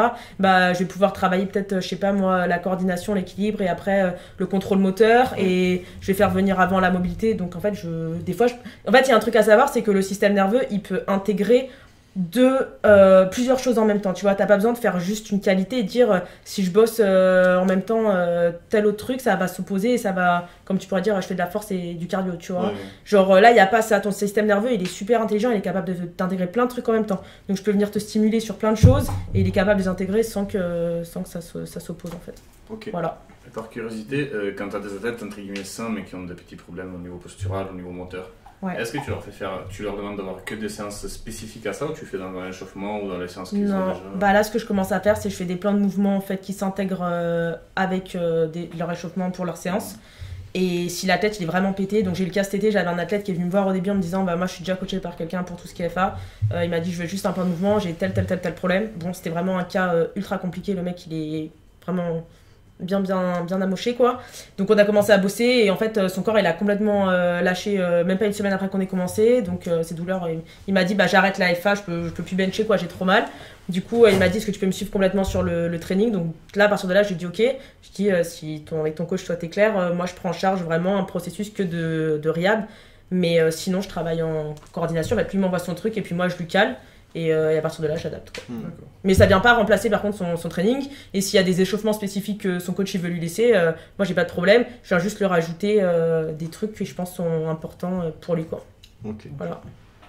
Prochaine question. Du coup, quand même pour conclure, pour toi, le préhab prend une place vachement plus importante que ce que la plupart des gens. Oui, je pense qu'en fait, vraiment, on le bâcle et je pense même qu'on devrait le loguer, entre guillemets, parce que le problème du rehab, c'est que c'est comme l'entraînement, tu as des phases de down et des phases de up. Donc, il y a des fois, en fait, tu vas t'entraîner, tu vas faire des exos pendant 2 mois, tu vas pas avoir de résultats et c'est au bout de 3-4 mois que ça va payer. Donc, je pense que c'est important pour pas se démoraliser, surtout que des fois, il faut le dire, c'est vraiment casse-couille à faire. Donc, c'est important de bien le suivre. En fait, on devrait mettre autant d'implication là-dedans.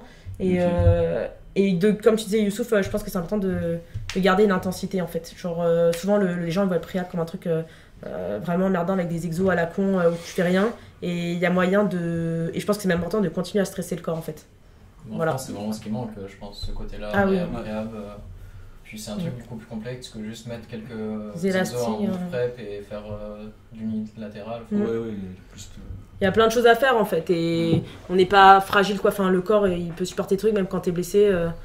Pour l'avoir vécu, faire de l'arrêt ça sert pas à grand chose quoi. Donc, Le truc important c'est aussi qu'il faut y penser même quand on est 5 on n'a aucune douleur. Ouais. Je tiens à dire ça parce que c'est souvent quand on commence à avoir des douleurs que c'est trop tard. Du coup c'est une place énorme en prévention surtout. Ouais. En prévention. Vraiment genre quand on a l'impression qu'on est nickel, que notre corps marche bien, qu'on fait des pertes partout, faites quand même attention. Après je pense qu'il y a un autre truc qui est important, c'est que on sera jamais parfait en fait et à un moment il cherche à être parfaitement tout symétrique.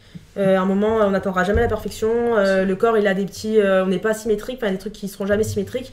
Donc sauf le bench de Mehdi. Sauf le bench de Mehdi. Ouais. Donc voilà, faut... J'ai une épaule beaucoup plus haute que l'autre et ça m'inflige beaucoup de douleur. Beaucoup de douleur. Juste que j'ai réussi à travailler avec et trouver des petits trucs qui font que ça va mieux. Ouais. Mais par exemple, j'ai une épaule beaucoup moins stable que l'autre. Mon épaule gauche, elle est vraiment très instable depuis que je me suis déboîté. Et du coup, je sais que j'ai ça. Juste, j'essaie de travailler avec et trouver quelques exos. Ouais, t'essaies de limiter au max, voilà, mais tu sais que ça sera jamais non plus. C'est impossible que ça soit au même niveau dans tous les cas. On peut juste limiter la casse. Quoi. Je suis d'accord. Ok. Du coup, conclusion, la place de la préhab, c'est que ça se périodise, que ça dépend des périodes et soyez sérieux dessus, même quand vous n'êtes pas blessé. D'accord. Voilà. C'était très beau. Question suivante. Question suivante. Post-compétition, plutôt repos complet ou deload? Max.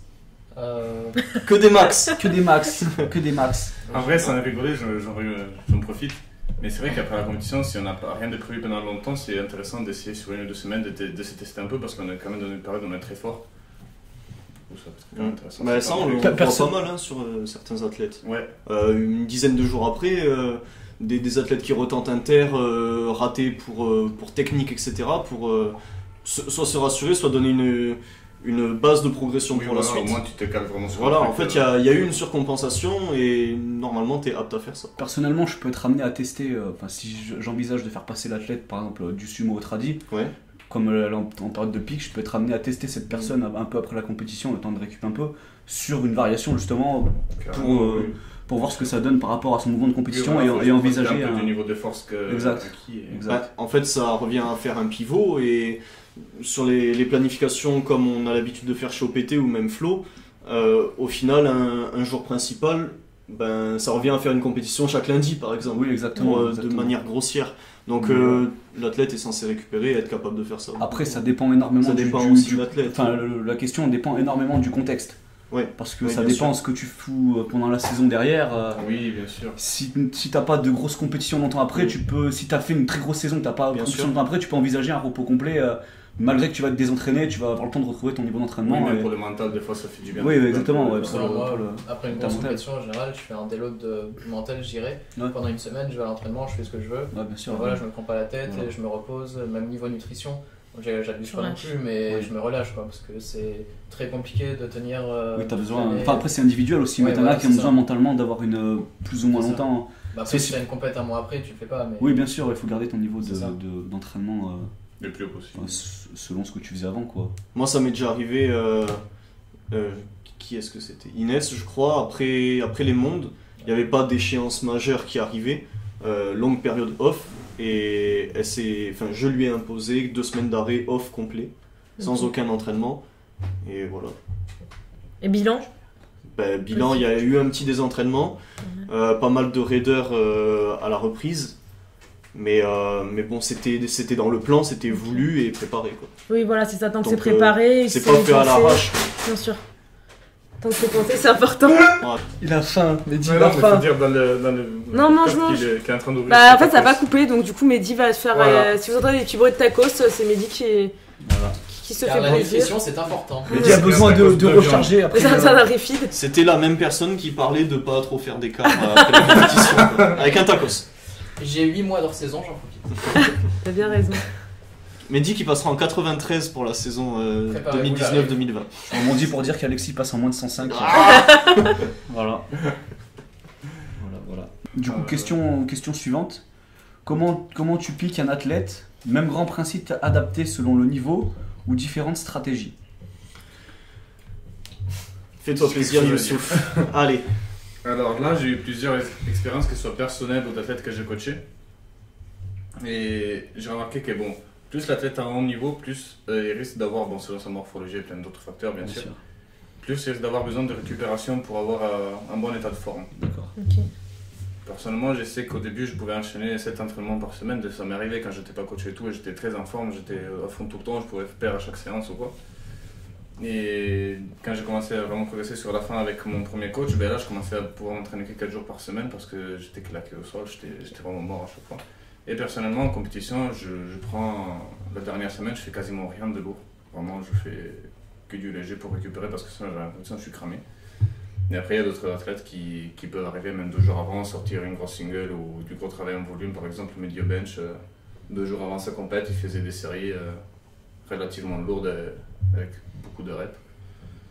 Alors, j'ai une question par rapport à ça. Est-ce que vous avez l'impression que votre manière de gérer le deload, elle a besoin d'évoluer au fur et à mesure que vous prenez l'expérience? Donc est-ce qu'au début par exemple vous pouviez continuer à encaisser à balle du volume et puis plus les années passent et plus il faut que vous fassiez un truc tranquille en deload? Est-ce que ça évolue? Vous avez l'impression que c'est constant, que ça n'a pas trop bougé? Ça évolue pour chaque athlète, oui, je pense. Après...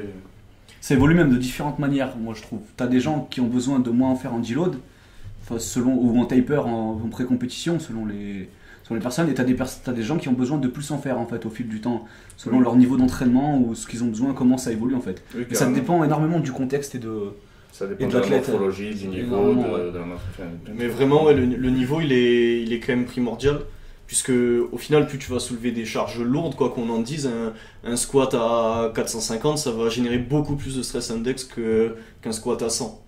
Donc, même au niveau d'effort, c'est... Ouais, voilà, ça n'a rien à voir sur le corps. Donc, je vois mal un gars qui a un gros squat comme ça faire un très gros squat 5 jours avant. Je pense pas que ça soit faisable, quoi. Je pense que non, c'est impossible. Il y a aussi à compter, oui, que justement les gens plus lourds et mettent plus de temps à récupérer, c'est logique. Mais le deload à proprement parler, ça a bien évolué, je pense, par rapport aux anciennes méthodes, et on n'est plus du tout à faire lundi. Voilà, c'est ça, nos openers le lundi, et puis après récup jusqu'à la fin de la semaine, quoi. Ou alors un bench à 50% le mercredi. Enfin, ça a quand même bougé. Et c'est déjà arrivé de mettre une séance la veille, quoi. Donc, pour certains, oui, en fait, c'est comme si tu planifies une 4e semaine, un jour moi, principal. personnellement, tu continues à s'entraîner pour qu'ils arrivent en forme le jour J. Tu enlèves quelques séries ou quelques renforts, histoire de récupérer un peu plus. La semaine pré-compétition, pour ma part, je réduis pas mal les expositions, mais ça reste une semaine classique d'entraînement, quoi. Oui, après, c'est... Je réduis peut-être un petit peu le volume, quoique, et les expositions légèrement, mais pas... Le but si on parle vraiment du taper pré-compétition, donc c'est le déload pré-compétition, le truc c'est de... Merde. Garder la même fréquence. La fréquence, moi, elle bouge pas. Oui, de diminuer la fatigue en maintenant le niveau d'entraînement de l'athlète. Ouais, en fait, c'est c'est le défi là-dessus. Voilà, il faut pas tomber dans le désentraînement. Exact. Voilà. Après, sur un déload, tu peux faire différemment, mais en pré-compétition, selon le niveau de fatigue, je veux dire, si un athlète si tu fonctionnes par bloc et qu'un athlète sur un bloc donné a accumulé pour une X ou Y raison de fatigue excessive, tu peux déload plus agressivement. Ou voilà. Bien sûr. Mais en pré-compétition, tout l'enjeu c'est de. Voilà. Trouver le juste milieu pour. Il y avait un américain, Chance Mitchell, qui lui il avait essayé à un moment de se coacher tout seul et c'est la compétition qu'il a le mieux réussi et tout ce qu'il a fait c'est juste. Lui il savait très bien comment réagir son entraînement, il a continué comme si c'était une planif normale, il est arrivé le jour J comme s'il devait s'entraîner. C'est ce qu'on fait maintenant avec Emerging Strategy. Tout à fait, oui. Le principe de. Tu déloades pas quoi, tu arrives à la compétition sur ta semaine sur ton pic de forme. De pic, ouais. Bah, du coup, en parlant de ça, j'avais 2 questions. Donc déjà, je voulais rebondir sur Emerging, mais aussi par rapport à vos athlètes, du coup, quand vous avez un nouvel athlète qui arrive, au début, comment vous décidez de choisir la stratégie de deload avant une compétition, de picking avant une compétition? Est-ce que c'est une première intuition et puis au fur et à mesure des compètes, vous affinez? Ou est-ce que vous avez des méthodes pour tester un petit peu avant l'échéance, comment l'athlète va réagir? Bah, moi, personnellement, je pars sur une base, parce que vu que l'athlète on ne le connaît pas, c'est impossible de savoir à quoi il réagit mieux. Okay. Je pars juste donc la même fréquence, pareil, pour pas changer les habitudes, et juste je diminue légèrement le volume. Okay. Les intensités, bon, ça varie forcément en fonction de l'athlète, s'il réagit plus ou moins à une grosse intensité. Et normalement, pour le début en tout cas, ça fait le trèfle, quoi. Okay. Après, forcément, tu affines au fur et à mesure des compétitions, au fur et à mesure que tu le connais, mais dans tous les cas, tu vas partir d'une base. Donc, moi en tout cas, c'est ce que je fais, je diminue le volume, je garde la même fréquence et. Personnellement c'est pareil, tu prends une base et après au fil du temps et des compétitions tu adaptes. C'est impossible d'avoir quelque chose de très affiné dès la première compétition. C'est comme un watercut, ça se fait au fil du temps. Okay. D'où le fait, je rebondis sur un truc qui n'a rien à voir, mais pour les athlètes, quand vous décidez de prendre un coach, en fait, si vous prenez ce coach juste pour une préparation, c'est pas toujours forcément la chose la plus intelligente à faire en fait. Je suis complètement d'accord. Quand vous prenez un coach, il faut vraiment prendre un coach dans une optique d'être long terme. Au moins du moyen terme quoi, pour que le mec il puisse vraiment individualiser, parce que tu peux pas de façon générale, c'est difficile. Il faut laisser du temps de vraiment connaître l'athlète quoi. De vraiment super individualiser un plan qu'on connaît pas. Vraiment pour bien connaître l'athlète.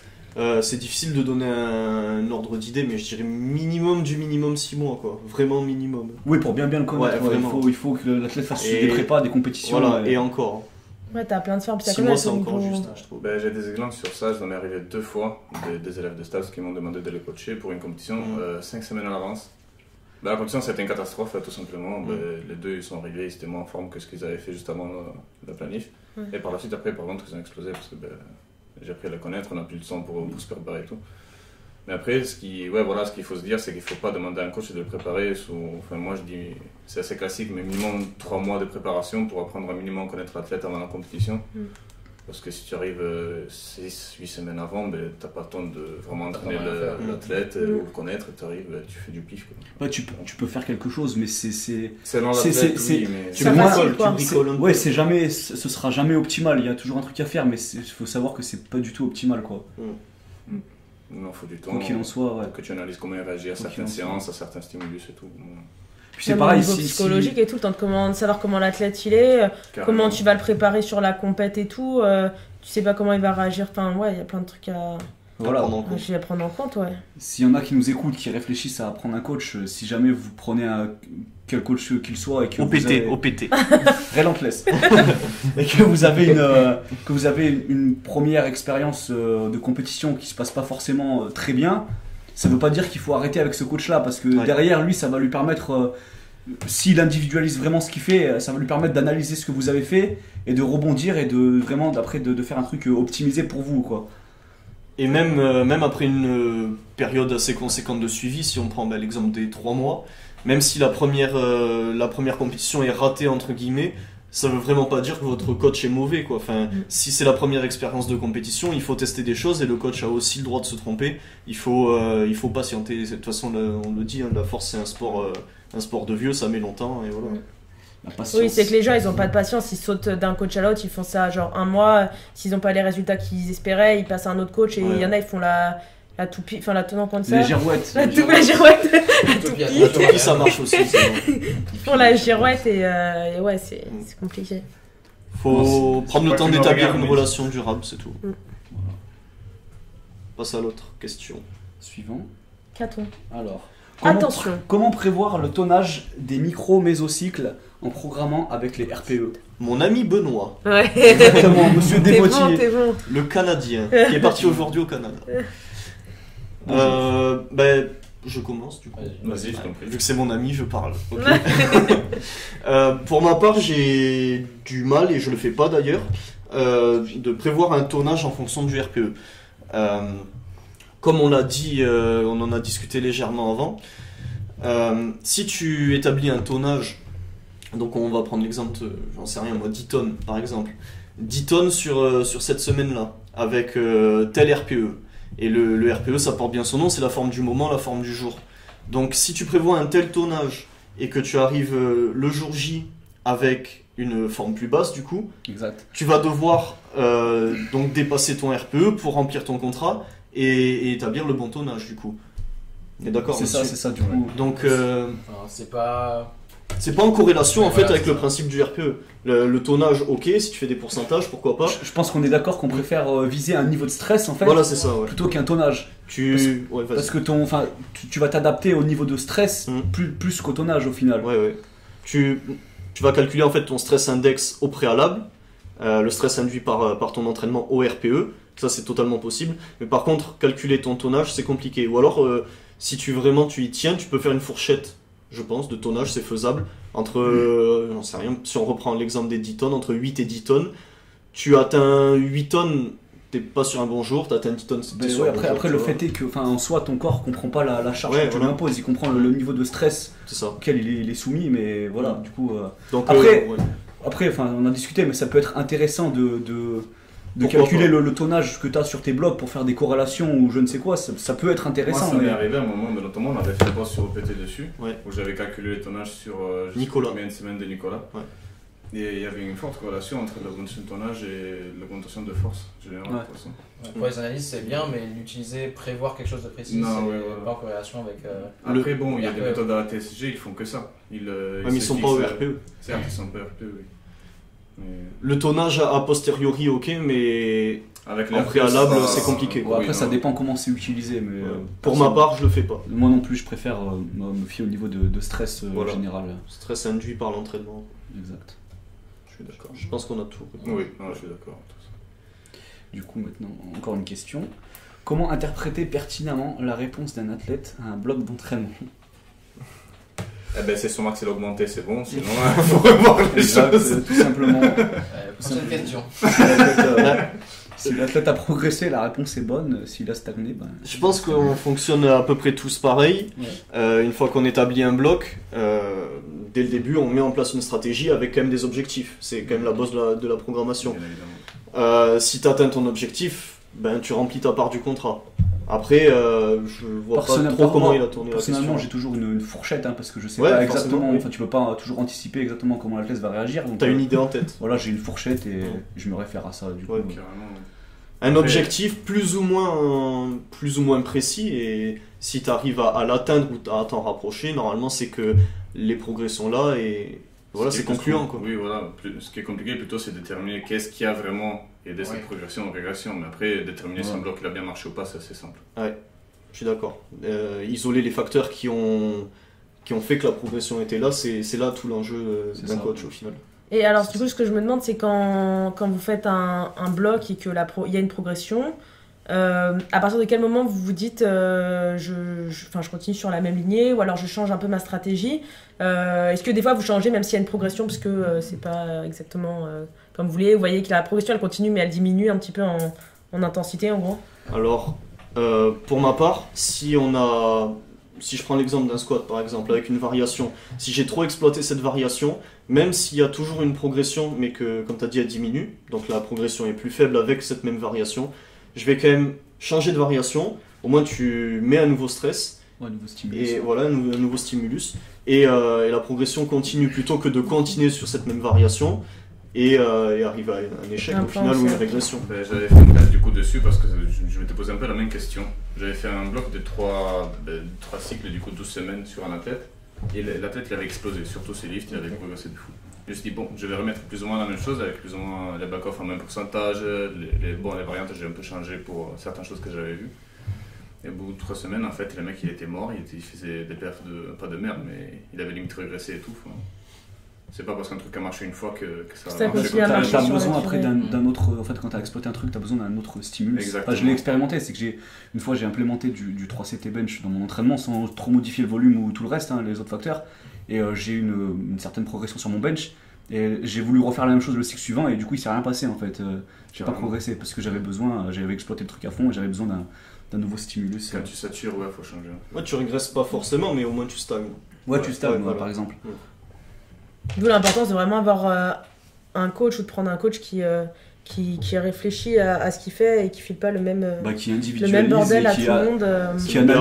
Qui analyse ce que tu fais, qui essaye d'échanger avec toi, de connaître un peu, enfin de te connaître quoi. Oui, même les ressentis de l'athlète, c'est super important sur chaque mouvement et tout. Enfin, il y a plein de trucs comme ça. Non, mais ça paraît évident, mais il y a plein de coachs qui font pas ça quoi. Enfin, on citera pas de nom, mais on voit régulièrement, il y a plein de coachs. C'est parti. Non, mais moi, la première, sur mes premiers entraînements, mes premiers coachs, ils me faisaient faire un peu c'est peut-être parce qu'ils avaient pas cette du vision. small off, ensuite ça a été le 5-3-1, il n'y avait pas trop d'adaptation, c'était toujours la même chose. Mais souvent, quand on prend des protocoles déjà faits, bon, des fois ça marche sur les débutants, mais quand tu commences à être entraîné d'un certain niveau. Moi j'ai envie de dire, à ce moment-là, prends pas de coach quoi. Le small off, tu le trouves sur Google, tu le fais toi-même. Le but d'un coach, c'est individualisé. C'est individualisé, donc tu mets pas un small off sur quelqu'un. Ton coach il fait toute ta planif en prenant des programmes sur internet. Voilà, c'est ça. Ouais, voilà. Vraiment qu'il arrive à t'aider un peu sur la technique. Mais même pour le coach en soi, pour vous c'est beaucoup plus intéressant de réfléchir, je suppose que ça vous stimule au quotidien de devoir réfléchir à pourquoi ça a marché, c'est ça qui est intéressant aussi quoi, sinon c'est emmerdant. Après tu peux toujours t'inspirer, je sais pas du... Oui, modifier bien sûr. Parce que dans certains contextes, certaines méthodes ça peut fonctionner. Peut convenir à un athlète à tout moment. Mais il faut qu'il y ait une cohérence, une logique, une stratégie, comme d'habitude quoi. C'est toujours, on revient toujours à la même chose d'individualisation et de contexte. C'est le mot d'ordre. Voilà. Le mot-clé du podcast. Individualisation et contexte. Adhérence et acharnement. Continue. Question suivante. Alors, selon vous, sur combien de temps, durée mois, semaine, doit se faire une périodisation en sachant qu'un certain nombre de facteurs peuvent remettre en cause la planif? Et comment décidez-vous de la périodisation que vous allez mettre en place? Périodisation on ou off? Déjà, ça dépend des compétitions qu'il a prévues. Exact. S'il a comme seul objectif, l'objectif le plus haut est championnat de France, forcément avant il doit faire une qualif, championnat de région par exemple. On regarde les nombres de semaines qu'il y a, on établit donc le bloc, les cycles. Ça dépend du calendrier de la saison, voilà, du temps que tu as, de ton objectif. Ça dépend des objectifs, les compétitions, il y a beaucoup de facteurs qui rentrent. Après, pour vous, est-ce qu'en manière générale, vous avez un temps que vous préférez attribuer pour une prépa? Personnellement, non, pas spécialement. Je me dis, c'est pas 9 ou 7 mois qui vont faire la différence. Tant que tu adaptes sur le temps que tu as ce que tu vas faire. Si tu est-ce que tu as une préférence quand même sur une prépa? Si tu as le temps que tu veux sur une prépa donnée, à quel moment tu vas commencer la prépa? Peut-être, par exemple, moi j'aime bien faire une prépa sur 12 semaines, tu vois. C'est un truc que j'aime bien pratiquer, tu vois. Si j'utilise un système par bloc, une périodisation par bloc, sans parler de emerging strategy parce que c'est différent. Oui, non, dans ce cas-là, oui, au minimum 3 cycles de 4 semaines, c'est le minimum pour. Disons partir d'un point de base auquel tu es arrivé pour arriver sur un... Ouais, d'avoir un bon truc, solide globalement. Ouais, le point de base c'est ça, c'est 3 cycles de 4 semaines, ça fait un bloc, mais après forcément si championnat de région, ça arrive au bout de la 6ème semaine, on prend un cycle de 6 semaines, les autres différents. Vous avez quand même un truc... Ouais, de manière générale c'est 4 semaines. Si la compète est la 5ème, on fait un cycle de 5 semaines, ça pose pas de soucis là-dessus non plus. Oui, tu sais t'adapter dessus. Voilà. Mais tu prépares que sur un cycle ou t'as plusieurs cycles avant qui viennent... Est-ce que tu aimes bien faire plusieurs cycles avant quand même pour préparer le dernier cycle final, tu vois ce que je veux dire? En fait, moi j'établis une fiche Excel avec un bloc et ensuite je fais cycle par cycle. D'accord. Ok. Tu fais un peu chemin inverse, genre tu te dis à ce moment-là je veux arriver à ça, du coup... Voilà, et puis sur le bloc, je marque toutes les idées en fonction des cycles, par exemple. J'établis le premier, mais le second, je vais pas le faire, par exemple. D'accord, ok. Mais est-ce que tu le prévois ou est-ce que tu as déjà une stratégie de développement Ouais, d'un c'est cycle ça. à l'autre? C'est la stratégie du bloc. D'accord, Et ok. ensuite, elle évolue en fonction du cycle. Oui, tu la détailles pas, t'as ta stratégie Non, globale et après tu détailles au fur et à mesure. Tu t'adaptes C'est un macro-plan. sur le cycle. Ok. Ouais, d'accord, ok. Ouais, chaque semaine, tu Et- réfléchis à ce qui se passe et comment. Bien sûr. Ouais. Donc oui, de manière générale, j'établis 4 semaines par 4 semaines. Oui, je fais Mais pareil, jamais 8, c'est par exemple. pareil, oui, bien sûr. Oui, non, je. Ou tu réadaptes après. T'aimes pas le long terme. Jamais planifié plus loin. Ouais. En général, on a une stratégie pour un bloc entier, donc Voilà. 12 semaines approximativement. C'est ça. C'est bien Et ça. après, on évolue. Même dans si le c'est cycle. genre 5 semaines de planif parce que ça tombe comme ça sur la compétition, tu envoies 4 semaines, déjà les 4 semaines ça risque d'être changé et adapté. Et après, toi dans ta tête tu sais déjà ce que tu vas faire la Après, moi, 5ème, tu ça peux en m'arrive parler de- avec l'athlète. Ça m'arrive de planifier les 5 semaines, mais à tout moment je Oui, fais voilà, une tu adaptation. Bien ou- sûr, oui, voilà. Si ça s'impose, bien sûr. Oui, Ça s'impose. Tout dépend de comment ça se passe. C'est toujours le même souci de. Enfin, le même. Ça se passe très bien, tu vas pas changer Oui. juste pour dire j'ai changé. Ouais, Non, c'est non, utile. et j'adapte. Ouais, voilà, ça a aucun Quand sens. un truc marche, tu changes pas, quoi. C'est ça. C'est la base. Et du coup, vous avez parlé d'emerging strategy. Vous êtes en train de le tester là ou si vous l'avez testé, vous en pensez quoi comme c'est un peu le dernier truc. Moi, j'ai pas encore. Je me prononcerai pas dessus parce que j'ai pas encore testé assez longtemps. Parle de ce que tu as mis en place. Peut-être que Une tout le monde petite ne le idée sait quand pas. même. Bah, Est-ce que tu as suivi le classroom, etc. Oui, j'ai suivi le classroom, le premier classroom de RTS. Du coup, j'ai mis ça en place avec Théo et Alexis. Et pour l'instant, je peux pas faire de retour parce que j'en pense pas grand chose. Du coup, le but là, c'est de les préparer aux régions en fait. Donc là, on fait un premier cycle de développement pour voir quand est-ce qu'ils vont piquer. Et ensuite, on fera un second cycle pour piquer pour les régions. Du coup, moi, personnellement, je me prononcerai à ce moment-là.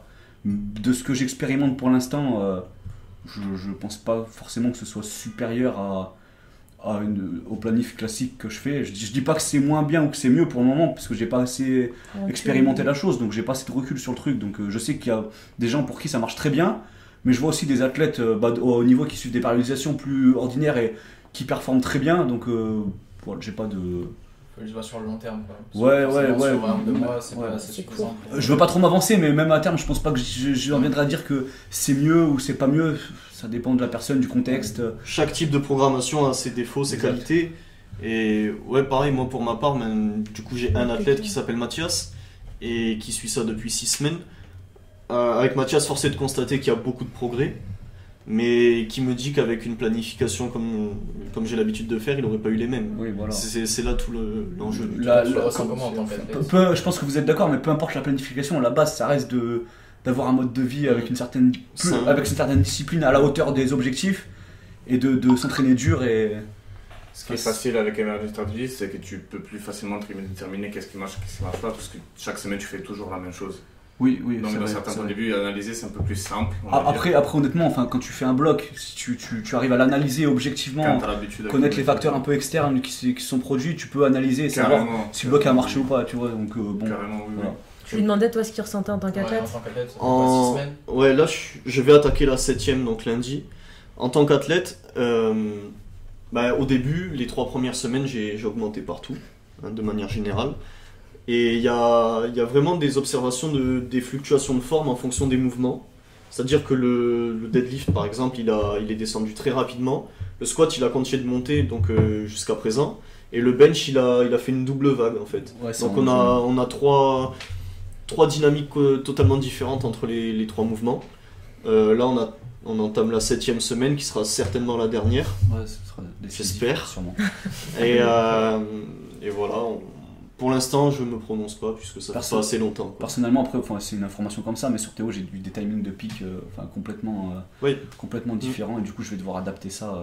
Tu Pour sais la que ton bloc de préparation. développement sera complètement différent de ce que tu l'as fait là ou... Enfin, le vrai bloc de pic Ouais. sera différent du bloc de développement. Voilà. Enfin, je vais me servir des données récoltées sur le bloc de développement Pour qu'elle te pour coïncide en même optimiser temps, le pic et qu'il pique sur ses mouvements en même temps, du coup. Carrément, oui. Est-ce que juste pour ceux qui connaissent pas ce que c'est Emerging Strategy, vous pouvez juste en quelques mots expliquer c'est pour que les gens y... En fait, c'est l'établissement d'un microcycle qui est totalement répétitif. Pour simplifier ouais. le truc, le microcycle là, du coup, c'est juste une semaine Une d'entraînement. semaine, en fait. ouais. Que tu répètes encore jusqu'à ce que le coach décide que ça suffit. Voilà. Ça, c'est le cycle de développement initial. On répète la même semaine d'entraînement jusqu'à que l'athlète ait un crash de performance. Et quand ensuite on analyse les données, on regarde quand est-ce que l'athlète a eu son pic de performance. Et de là, on Sur établit chaque mouvement. selon le stress index qu'il a eu, c'est son timing de pic en fait. Et, En fait, c'est une et après, ensuite, on va utiliser ça pour piquer en compétition, pour être sûr que l'athlète atteigne son pic le jour de la compétition. En fait, c'est une statique qui va permettre de connaître l'athlète sur son timing de picking, en gros. C'est ça. Ben, après combien d'expositions il va être le plus fort sur un mouvement. Ok. Le picking, pour ceux qui connaissent pas, c'est l'état de forme optimal de l'athlète sur un moment donné. C'est vrai que c'est bien. Après, Ça me connaît, ouais. pour m'étaler sur ça, dans le classroom de RTS, il revendique un petit peu que c'est difficile de, sans utiliser Emerging Strategy, de connaître le timing de pic de l'athlète. Mais force est de constater que quand tu fais un système de bloc classique, tu peux très bien amener l'athlète à piquer plus ou moins quand tu le connais bien, quand tu veux, tu vois. Donc pour l'instant, je serais bien arrivé avec une planif au pourcentage pur, d'arriver à un complet d'être en forme sur les 3 mouvements. oui, de piquer, tu peux très bien le prévoir à l'avance aussi. Carrément. Quand si tu te connais un peu, c'est sûr que si tu es débutant, c'est plus difficile à mettre en place, mais c'est toujours la même question de savoir analyser, et d'individualiser et d'analyser les données et de connaître la personne, quoi. C'est toujours le même truc qui revient en fait, peu importe la périodisation. Emerging Strategy, c'est un outil, et en final, on Ouais, revient un toujours outil, à la ouais. même C'est un chose. outil comme un autre, en fait. T'as Ouais, plein d'outils. C'est vrai que c'est une bonne façon de voir la chose, c'est un outil. D'ailleurs, ça marche très bien, il y a beaucoup de personnes, Bien sûr. même en France, qui pratiquent ça, pour qui ça marche. Mais plein d'autres Ça outils marche fonctionnent fort. très bien aussi. Plein d'autres donc, outils fonctionnent aussi sur des athlètes de haut niveau. Ouais, après, quand ils m'ont coaché pour le Luxembourg, championnat d'Europe, Ouais. c'était une planification Classique, classique, et j'ai très bien un pic comme je fais. Ouais, t'as piqué comme tu l'avais prévu C'est ça. en temps et en heure. Ouais. Pareil pour l'un Ça classique marche aussi, il y a un mois, ils m'ont fait piquer exactement quand il fallait. De la même façon, ouais, pour la ok. compétition. Et ça a bien marché. Ah bah parfaitement, ouais, parce que pour l'Arnold j'ai passé du coup, j'ai réussi à monter de 202 et une semaine avant je galérais à 170. Ok. Ou Au bench. 190, je sais plus. C'était 190. 190. Ouais. Alors, RPE 10 000. RPE 10, je galérais. Et une semaine après, je passe 202 assez facilement. Donc, Et là, une fois de plus, on n'était pas du tout sur du Emerging Strategy. Non. Et pourtant, il y a du coup cette relation coach-athlète. On a une connaît très bonne Mehdi. relation. On connaît Mehdi et on sait que souvent la dernière semaine avant, enfin la semaine avant la dernière semaine, Il est voilà, pas en forme. il est pas du tout en forme. Donc là, il a intérêt de suivre le processus jusqu'au bout, de pas se poser de questions et d'attendre que le temps fasse son travail, tout Ça simplement. ne pas d'inquiétude et à faire confiance au processus et c'est tout. Ouais.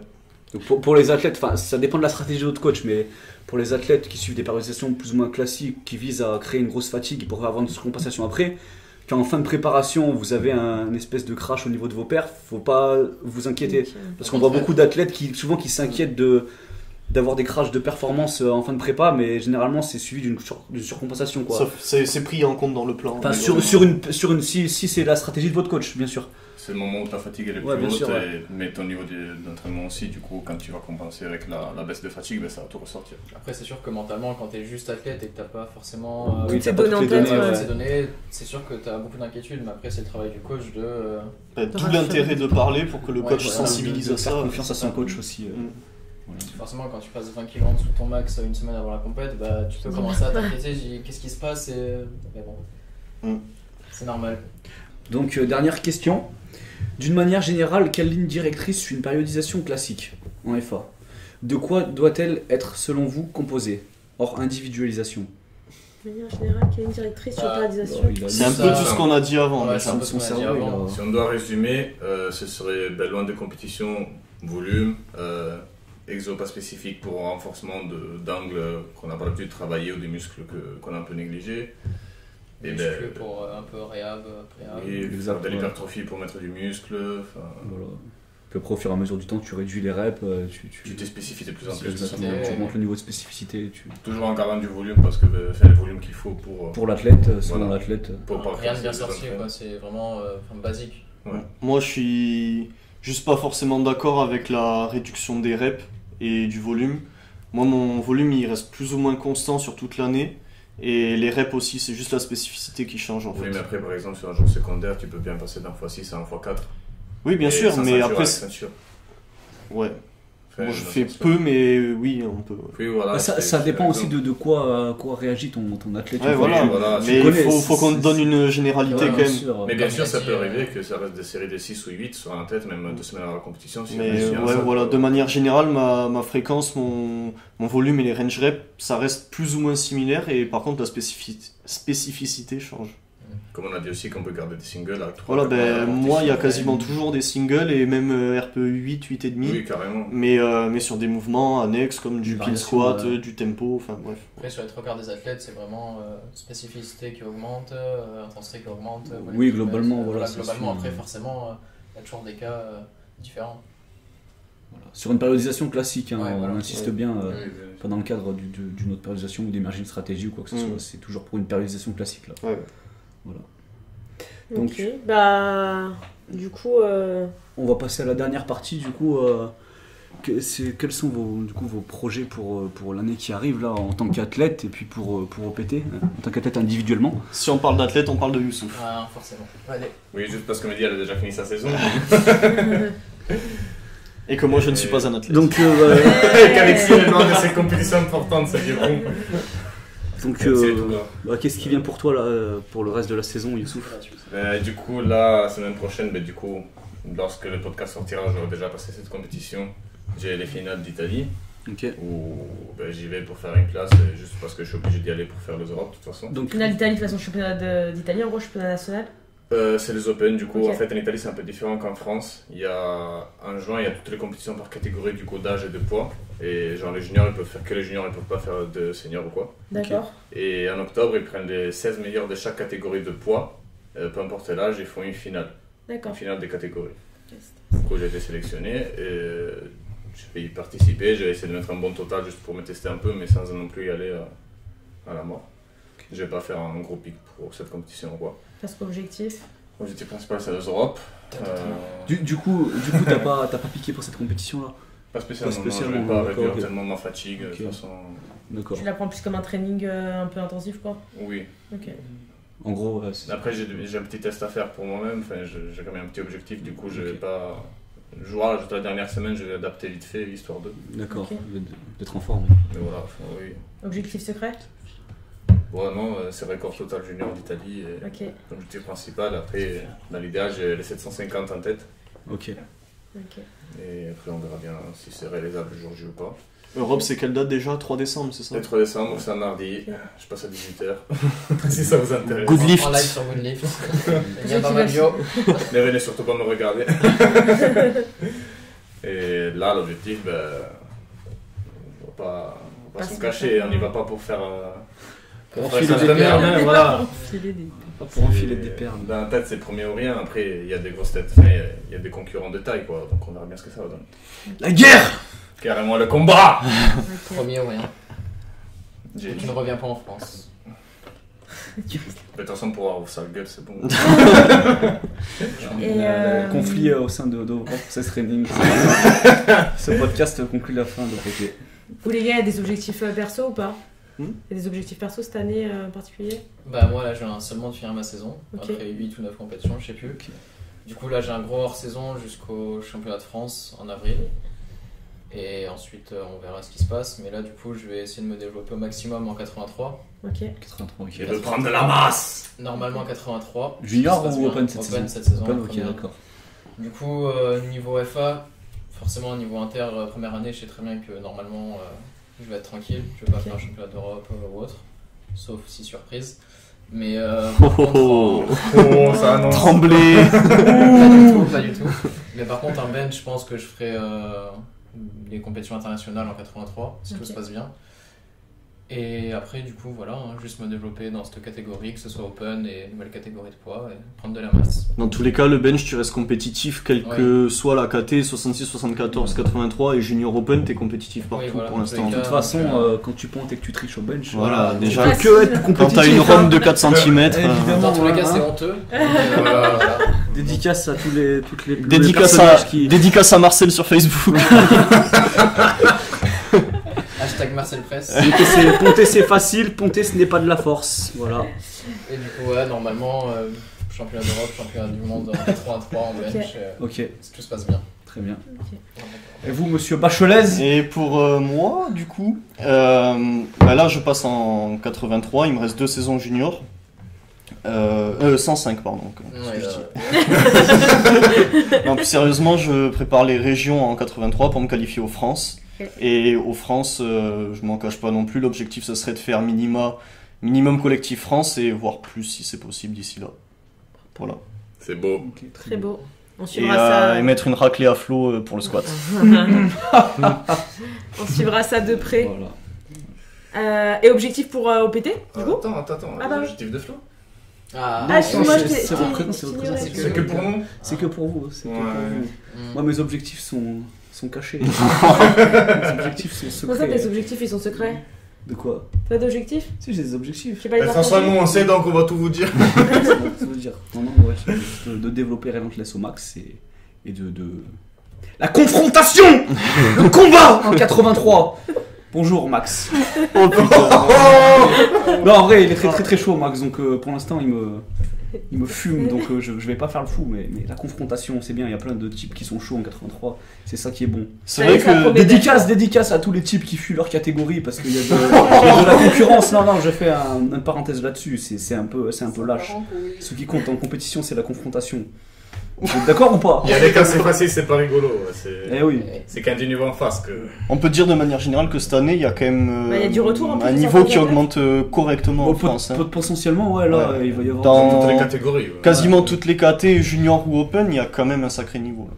On va dire que le sport est en plein essor ici, donc Ouais. Ça. Il y a de plus Ouais, en plus de monde. ouais. Mm. Ouais. Petit à petit. Petit à petit. Progressivement. Petit à petit. Petit à petit. Oui, là les collégiens ils ont notre niveau open, mais c'est pas grave. Et après, Pas peur. en ce qui concerne OPT, du coup, notre but, ça va être clairement de le développer au maximum. Faut pas oublier qu'on est hyper récent dans ce milieu-là. Ça fait 7 mois qu'on est lancé, donc on se laisse le temps de grandir.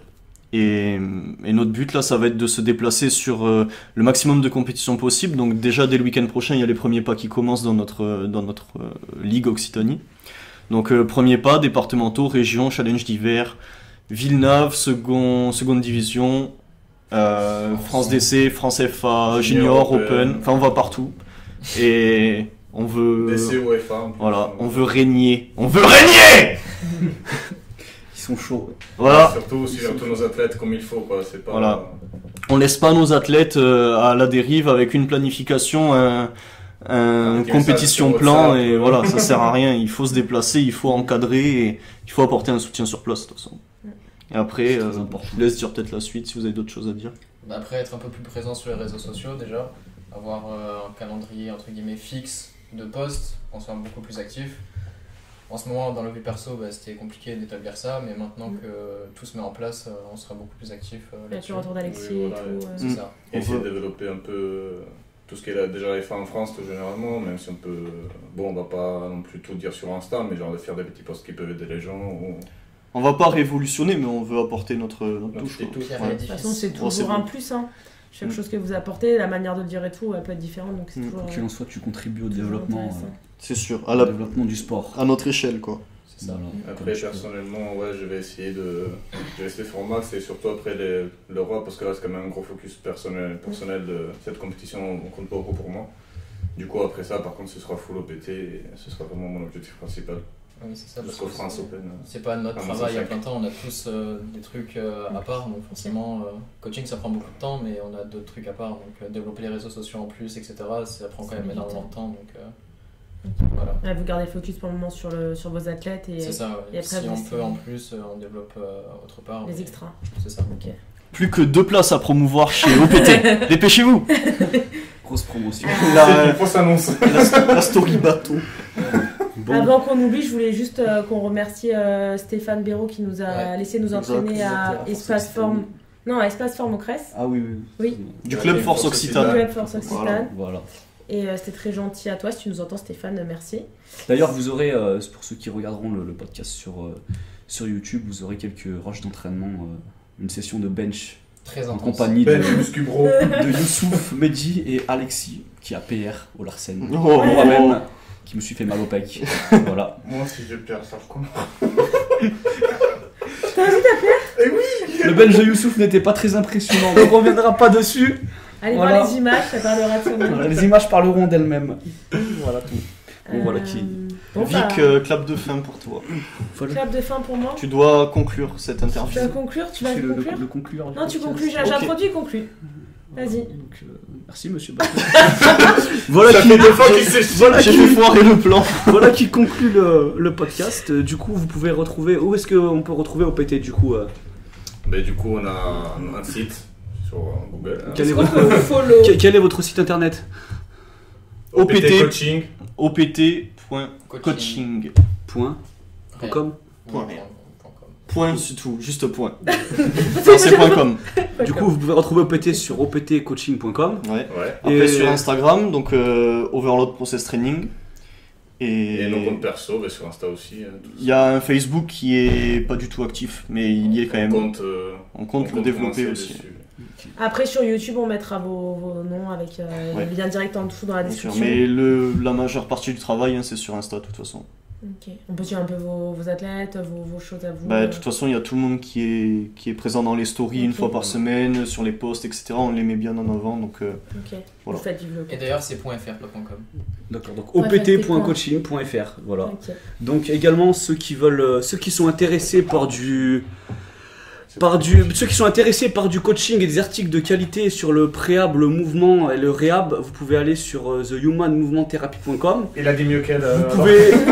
Vous pouvez également suivre Victoria sur son Instagram thehumanmovementtherapy.com. Donc si vous êtes intéressé par du coaching en force, vous pouvez aller sur le site de OPT.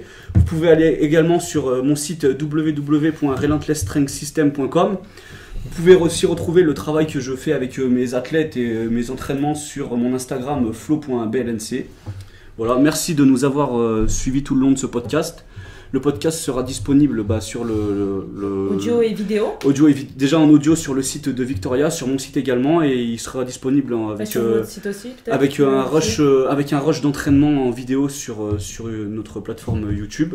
Vous l'aurez aussi sur le site Et voilà. de OPT du coup. Et puis voilà. Merci de nous avoir suivis jusqu'au bout et Merci à la vous prochaine. de nous avoir, merci pour l'invitation. On se retrouve dans l'épisode numéro 2. À la prochaine. Bye. Ciao. The Strength Way Podcast. Relentless strength systems in the human movement therapy.